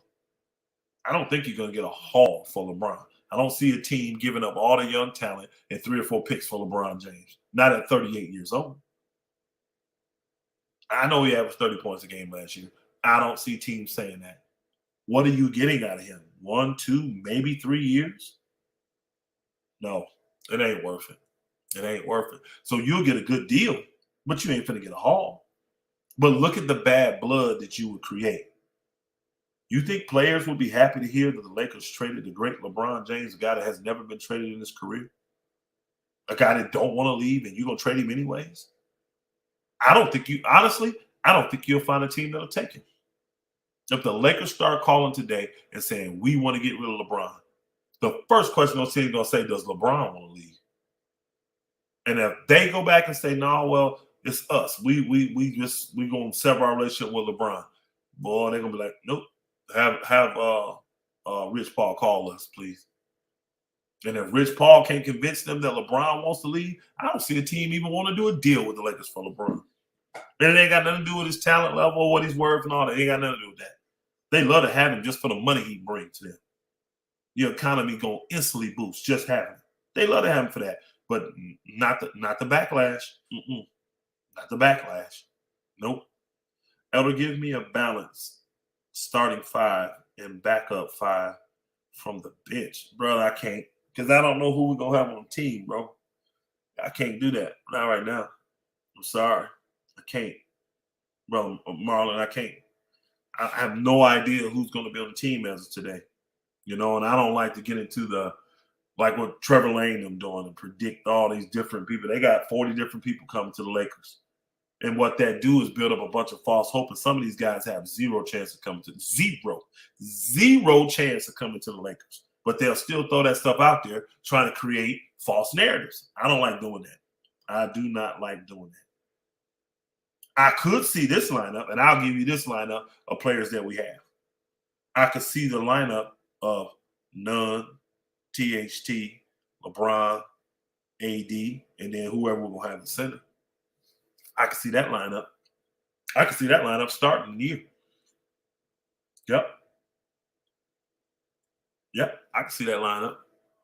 I can see it. Don't mean it's going to happen, but I can see that. That's the best I can do. Now, behind that, it's going to be a lot of trade players or whatever. Yes, this Ham hiring was encouraging. Oh, it was. Yeah, it told me a lot about the Lakers. Showed me they was not catering to just LeBron, that they were taking care of Anthony Davis. And that's what I wanted to see. The Magic could use that $47 million with Russ contract come. They can't. They got a lot of young guys. They got a lot of stuff they can move. The Magic I don't see them having a place for Russ. They're not in a position to buy him out. I thought about the Magic, but I don't see it. I don't see that happening. If Russ gets traded, they'll throw a parade in LA. We're going to get buck wild in here. I bet. What is your happiest memory as a Laker fan. Mine is Game 7 in 2010. Wow. I watched Magic's first game when they beat the Clippers. I remember when they beat Philly for the championship. Magic put that triple-double on them boogers, y'all, 42. I watched that as a young man. I actually remember when Kobe got drafted, the internal, not the whole league, but the internal buzz about Kobe because of what Jerry West was saying about him. And everybody knew Jerry West was just a great talent guy. He knew Kobe was going to be a superstar. He knew it. So I was excited because I'm like, he don't miss. And then when I saw Kobe play for the first time, I'm like, this little boy can go. Whoa. Then I was mad because we had a BS coach and he wouldn't play Kobe. And I'm like, he's going to just waste some valuable years of Kobe Bryant, man. He is. Oh, he sucks. Dale Harris. He was horrible, y'all. He was horrible. You notice he never coached again after that. I don't think he did. Not no head coach. I don't remember getting no head coaching job after that. So that was a valuable moment. I'm going to tell you another one. I remember watching the 81-point game, y'all. That thing was impressive to me because the Lakers should have lost that game. They were playing like crap. Nobody cared that night. Toronto was kicking our tail. Nobody cared but Kobe. He was the only one playing hard. Only one. And so that was a very, very great moment for me. Kobe, when he scored 60 going out the door, bro, I loved it. That mic drop going 60. I don't care if he took 50 shots.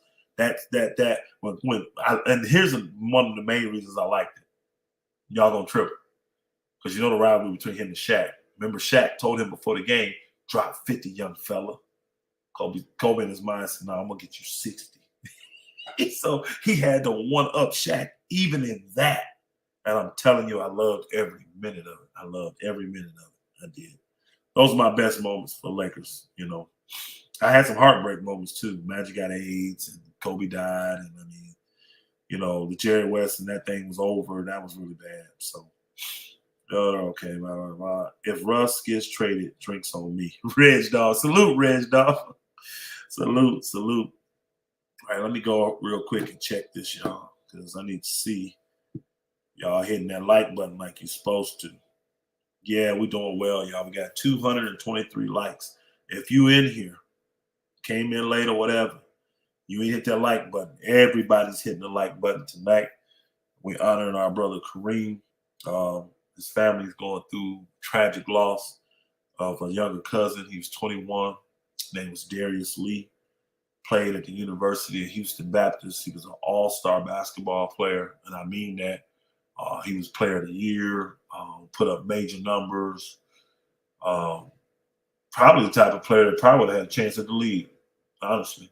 You know, even coming from a smaller school.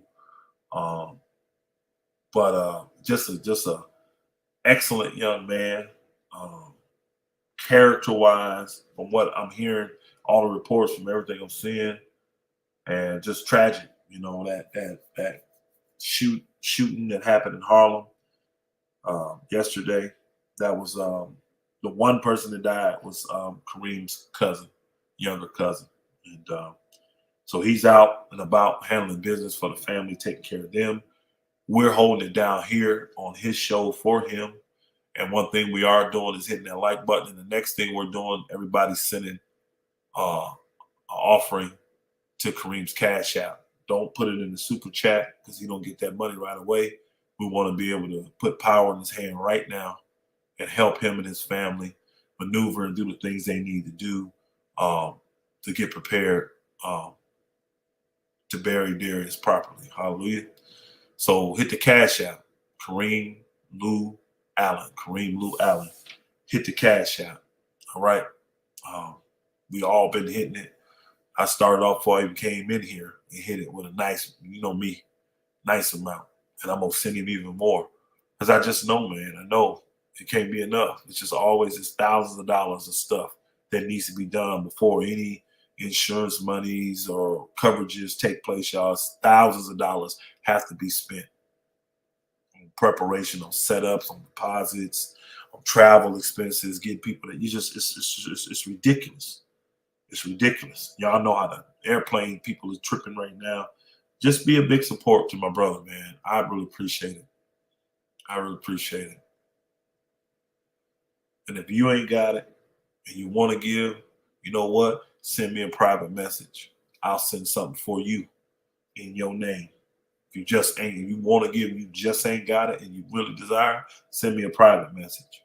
Send me a private message on my channel, on my page, or whatever, and I'll send it for you. All right? I'll send it for you. But we've been chopping it up about the Lakers with all the news with Kyrie and everything going on with the Lakers right now. And that's what we've been doing. We're trying to keep the train rolling, trying to keep everybody encouraged, trying to keep spirits high, you know, while we keep our brother lifted, while we keep him in prayer, keep his family in prayer, and become better people from it. You know, you got to grow from the things you suffer. You got to. Got to. Just makes you a better individual. All right. So let me see. We probably wrapping it up here. I see the people dropping off a little bit, which is cool. We've been on over 2 hours. I know Kareem's the type, he'll stay on until he falls asleep on you. I ain't going to do that. But we're going to roll it like Kareem would roll it. Y'all got any more questions y'all need me to answer? I'll be more than happy to do it. Eric Kwan, salute my brother. See you later. Salute Reg Dog. Salute my brother. Eric Kwan said, was he going to be drafted in this year's? No. He was I think he was a junior. He wasn't in the draft either. I don't think he was eligible for the draft. I think he was a junior. So, yeah, I think he was just a junior. When I saw Kobe hug the young guys at the end, I thought that was the moment and symbolic for the future. We ended up trading them. Yeah. I mean, Kobe going to encourage you, man, but you got to do what you got to do to win, man. And some talent can get you over the top. Some talent won't. Some talent is great talent, but it won't get you over the top. Anthony Davis has proven when he's healthy, he's the type of talent that can get you over the top and win a chip. So that's why I'm riding with Anthony Davis. I don't care that people call him soft and terry cloth and cotton, glass and paper, and they got all kind of names for Anthony Davis. But at the end of the day, I've seen that man help lead the Lakers to a championship. That kind of man you don't turn your back on 2 years after you do that. 2 years after he leads the championship, because he's got hurt. He had 2 injuries that he couldn't do anything about. There were 2 fluke injuries. And y'all want to trade him even after he won your championship. It's just no loyalty out of people, man. And everybody's selfish. To me, that's selfish. That's selfish. There's no gratitude, no thankfulness, no appreciation for what a man has sacrificed to get you to. Without Anthony Davis, we don't have a championship. We're still the laughing stock of the NBA. Without LeBron, we don't have a championship, and we're still the laughing stock of the NBA. But people, because they hurt and because they can't win the way you want them to, you want to just trade them off. Get them somewhere else. Get them somewhere else. You need you got somebody? Okay. I ain't that kind of dude. I'm a loyal dude. Now, again, I'm not loyal to a fault. If you just show me you're not trying, you're not giving no effort, you don't give a flip no more, now it's time for us to separate. But that ain't the case with AD. That's not the case with LeBron. It's not. It's not the case. I know LeBron make it tough, but you're not crying about the benefits you get from LeBron. So don't cry about the things you got to go through to get those benefits. That's how I feel about it. When you get in bed with something like this, know what you're getting in bed with. Know what you're marrying with. Know what you going into covenant with. All right? And to me, I don't think the Lakers get it. Because here's the thing. Let's keep it real now. People say when I do this, now they think I'm a LeBron lover. They think I love LeBron, right? Yeah. My mom has a question. I don't know if you answered already. Why did all right, Bay. I'll answer your mom's question here in a minute. Yeah. All right. Let me answer this question now. There's a question coming in. My wife's mom is asking a question. She says, why did the Rockets trade Christian Woods? Some of you know my wife is from Houston. She in the chat. I told her what you said about the. Okay.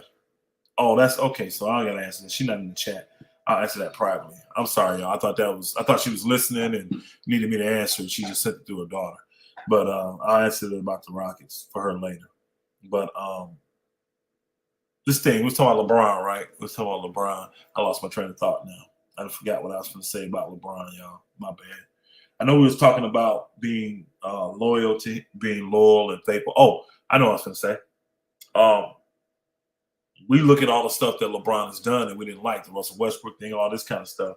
But let's just think if the Lakers would have actually followed and done the things that LeBron James wanted them to do. The first thing he asked for was Ty Lue. Right? You good, love. You all right. Ain't no big deal.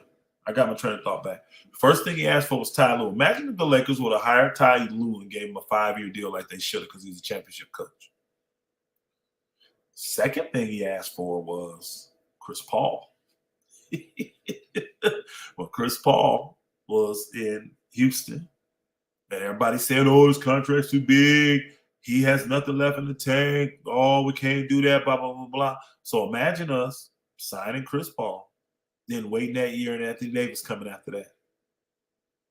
What do you think the Lakers would be now if they had Chris Paul, LeBron James, and Anthony Davis on the same team? The way Chris Paul been playing the last 3 years, y'all, what do you think the Lakers would be? Those are two things that LeBron came in asking for, and the Lakers wouldn't do. So you can knock him when he make bad decisions, but let's keep it real. LeBron James was forced to ask for Russell Westbrook because you wouldn't give him what he wanted in the first place. You know what I'm saying? You wouldn't give him what he wanted in the first place.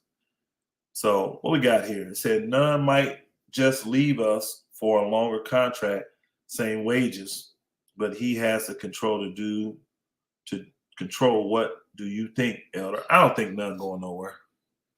I don't think he's going nowhere. I think what none is trying to do is leverage his way for the Lakers don't trade him. He's holding out as long as he can too. If a team really was interested in none, I think they would have already stepped up and told him they was going to do this for him. And he would have been gone.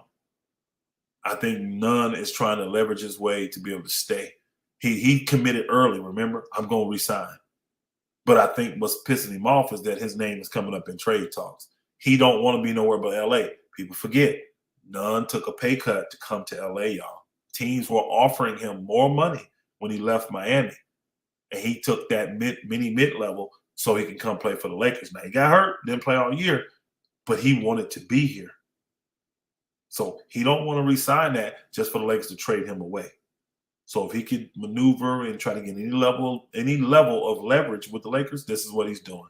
But what do I expect? I expect him to be on the team this year. I do, and I don't expect him to be in any trades, honestly. I don't. Because what you getting back? $5 million.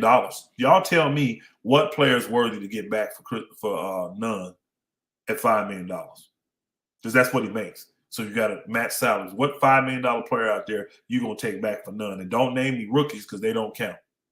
Can't name me rookies because they outliving that $5 million. So they're worth more than that $5 million. I'll wait for that. I'll move on to the next question. Somebody get it. Put it in the chat room. Hayward, Rozier for Russ? No. Because if you put Rozier in the deal, because of his age and his contract, you have to give up the picks. He's worthy of a first-round pick. I would rather not have Rozier because he's not the type of guard that fits with Anthony Davis, in my opinion, either. I don't want Rozier, honestly. I'm not saying he's a bad player. I don't think he fits what the Lakers is doing. We've already had Schroeder. We've already had Russ. I don't need another scoring guard that don't know how to pass a damn ball and don't play a lot of great defense. Well, he's better, I think, than they are on defense, but he ain't no, you see what I'm saying? So, no, I'm not with the Rozier part. You can keep Rozier moving somewhere else, but I would definitely take Hayward and I would take Oubre. Those would be the two I'd have to do a deal because I want those wings. Yep. And then Rozier got like 4 years left on his contract, y'all. $24 million a year. That's a much greater commitment you making financially than Gordon Hayward. So that's another reason I don't want Rozier. I don't want 4 years at $24 million a year for Rozier. I saw that the other day. I looked it up myself because I know people saying, "Oh, you only make 18." I'm like, "No, I make more than that." "Oh, you make 21." I'm like, "I thought that deal was better than that." So I went and looked. His average deal per year is 24 million, and he got 4 years left on this deal. I don't want that. That's $100 million. Y'all do know that, right? That's 96 million bucks. No, I'm good. I'll take Gordon Hayward for 60 over that. 60 and 2 over that 96 and 4. Nope. Nope. Nope. Nope. Nope. Is Kendrick Nunn opting out? Nah. I think it's leverage, Eric Kwan. I think he's trying to get leverage. Or do you think Lakers should go after PJ Tucker? No, I don't. I don't think they should go after PJ Tucker. Did he opt out? Because PJ Tucker had an option to opt in or opt out. Did he opt out? Can I post my Cash App? What does that mean, Slim Reaper? I don't know what that means. We got Kareem's Cash App posted up there. That's what everybody's supposed to be sending to the support since he lost his cousin. So you should be sending money to his Cash App. So now those that did send a Cash App, Kareem is gonna, if he said even if he got to do a special show, he's gonna do a show called saluting and calling and shouting out every single person that supported him. So you're not gonna go unnoticed. He said every single person that supported, he is definitely gonna get your name out there with a hearty salute and a thank you and a shout out for you supporting every single person that gives. Doesn't matter if it's 1,000 or 2, he gonna shout you out. There's much more than 2. Hit the like button too if you're just coming in. None for Justin Holiday. I'm not trading none. If he's healthy, I'm keeping him. I want him at the point. I like him at the point. I do. He's already shown on the big stage he can deliver too. He was killing the Lakers in the finals, y'all. He was destroying the Lakers. No fear in that young boy. I will take him. And he's older. He's like 26, but he's only like, this is 30 in the league, so he's mature. I'm keeping him. He's young. He's a 3-level scorer. He can get any bucket he wants. He's a what do you call it, a plus defender, so he's not hurting you on the defensive end. No, I'm keeping none. I'm keeping none. I don't want Rozier either. Yeah, I'd rather have free cap space. Yeah. PJ Tucker opted out. He did. Eric Kwan opted out. We'll see. We'll see what happens. I don't think Tucker wants to come to LA or anything like that. So I don't think he's an option. He may want to go back to Milwaukee, y'all. I don't think he wanted to leave Milwaukee. That may be why he opted out. Milwaukee missed him this year, didn't they? So they might have talked him back into coming back to Milwaukee. To be Hornets receive Kendrick Nunn and Russell Westbrook. Lakers receive PJ Washington and TJ Thorne. Okay. That don't make no sense whatsoever. Sixers better trade for Dame. Don't know how they're going to do that. PJ is solid. That's a Nunn contract. PJ Tucker? Yeah, he is, but he's 37, 38 years old. I'm good. He's a 6'5", defensive stalwart. I'd rather have a young guy. I'm not saying PJ Tucker ain't the dude. He ain't showing no signs of slowing down. Well, he did. He showed signs of slowing down in this playoff. Big time. He couldn't hit a basket. So I think the decline is there for PJ. I'm good. If you told me 3 years ago, PJ Tucker, I'd been like, yeah, let's do it. Yeah. He opted out. Wow. I want TJ Warren.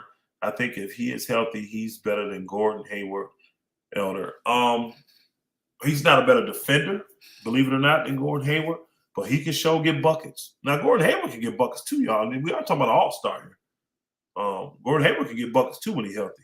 But I would definitely like to take a flyer on TJ Warren. I would. I know he's been hurt and all that, but I see he's healthy now. I would love to take a flyer on TJ Warren. I really would. I really would. I would love to have him on the team. The only way I see it happen, though, is we give him that $6 million.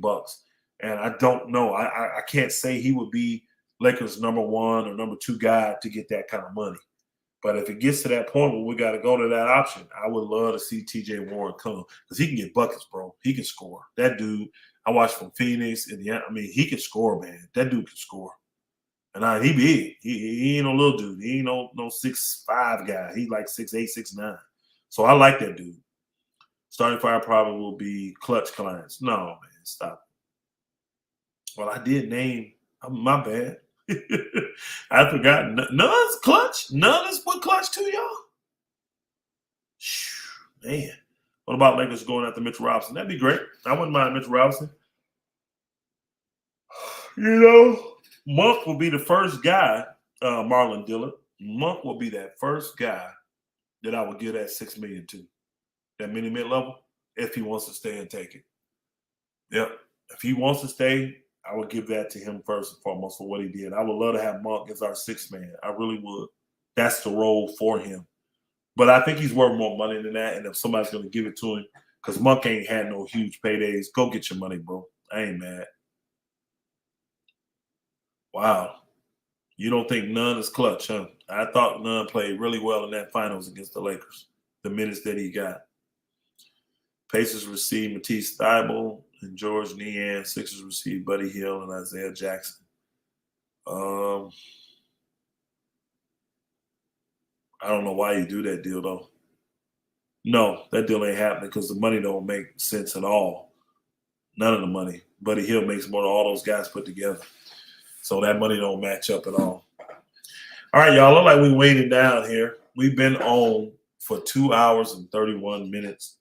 Man, I want to give a special shout out to all the supporters of the Kareem Report.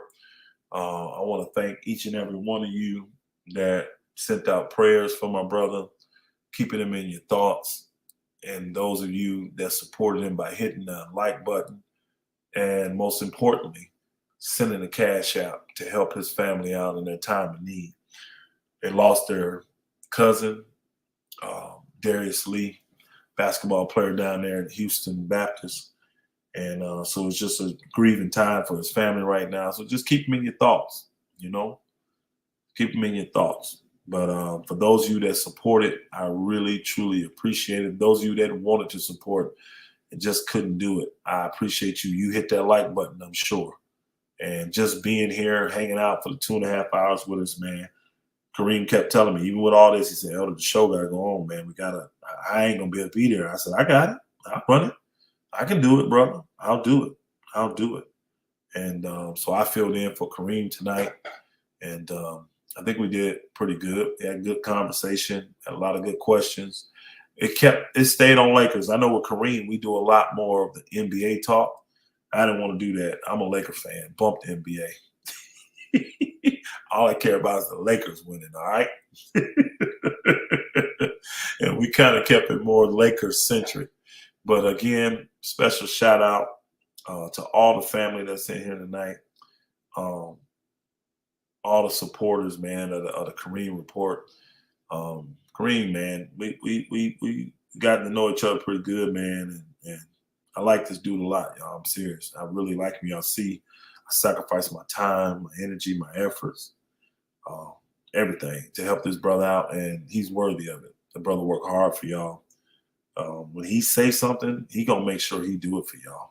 He gonna make sure he do it, and he's thorough, man. Like, he does his research. He ain't just coming in here making up false narratives and pushing them and trying to have crazy conversations. He really works hard to bring y'all quality information, quality content, and I respect him for it. So that's why I will sacrifice and do what I do for my brother. And just the right thing to do. But again, all the subs, I appreciate you. All of y'all. If you ain't subscribed to the channel, please subscribe to this channel. Please subscribe to the Kareem Report. If you didn't hit if you didn't hit the like button, hit the like button. It ain't too late. If you didn't hit the Cash App, it's not too late. It's right there on the screen. $, Kareem Lou Allen. We sending direct money to him because they just lost their cousin. And anybody that's ever lost someone know there's thousands upon thousands of dollars of things that need to be paid for to take care of the family. So we over here at the Kareem Report, the Kareem and Elder Show, if we can just put together, just a little bit to pay for somebody's plane ticket or to pay for, food for a family that's coming or something, man, just anything. You know what I mean? Taxi rides, Uber rides, man, just something. And gas is like $20 a gallon, ain't it? You know what I'm saying? You know how far that'll go? So every little bit helps. If you sent $5, thank you. You sent $1, $6, thank you. You sent 100, thank you. 50, 500. Thank you. Thank you. I appreciate it. I personally appreciate it because I believe Kareem is a brother that's worthy of that level of support. I do. I ain't going to do this for everybody. I'm not. You know what I'm saying? Now, I may just help privately, individually, just to help out, but I ain't going to get up here and just do this for just anybody. I'm not. There's a few guys on YouTube I would do this for that I've gotten that close to. All right. So I'm going to go ahead and shut this thing down. Now, I don't even know. I'm a Kareem's son or something. I have to do it, but I'm going to have to send him a message. But we're going to go ahead and shut this down. Again, keep Kareem in your prayers, y'all. Keep him in your prayers. Lift up his family. Pray strength over his family. Pray strength over him. Pray that they stay encouraged in this time. You know what I mean? That they can remember all the good stuff and just reminisce on that and keep a smile on their face. You see what I'm saying? That's the stuff we want for him right now. And if he needs you, be there for him. If you need you, be there for him. Some of you, the brothers out there in LA, then he come out there, pulled up, rolled up on y'all brothers, man, and broke bread with y'all and spent time with y'all. You know what I'm saying? So stuff like that, man. I don't forget stuff like that. I don't forget stuff like that. So I appreciate people giving effort, showing love when they don't have to. You know, that stuff is valuable and important to me. So thank you all. I just sent Kareem a message letting him know we shut it down. And so I'm going to sign out. Salute.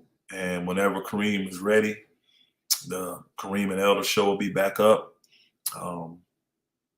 And whatever he need me to do, he need me to run it, you know, as much as I can. I can't say I can do it every single day because I can't stop my life either. I got to keep going and keep doing the stuff I do. But the time that I have that's available, he can get it. And he knows that. So salute to all the real ones, all those that hit the like button, all those that subscribe, all of those that sent the Cash App directly to Kareem, and all of those that sent up prayers, most importantly. Appreciate y'all. Salute to all of y'all. Shalom, shalom. Y'all have a good night. All right, all right.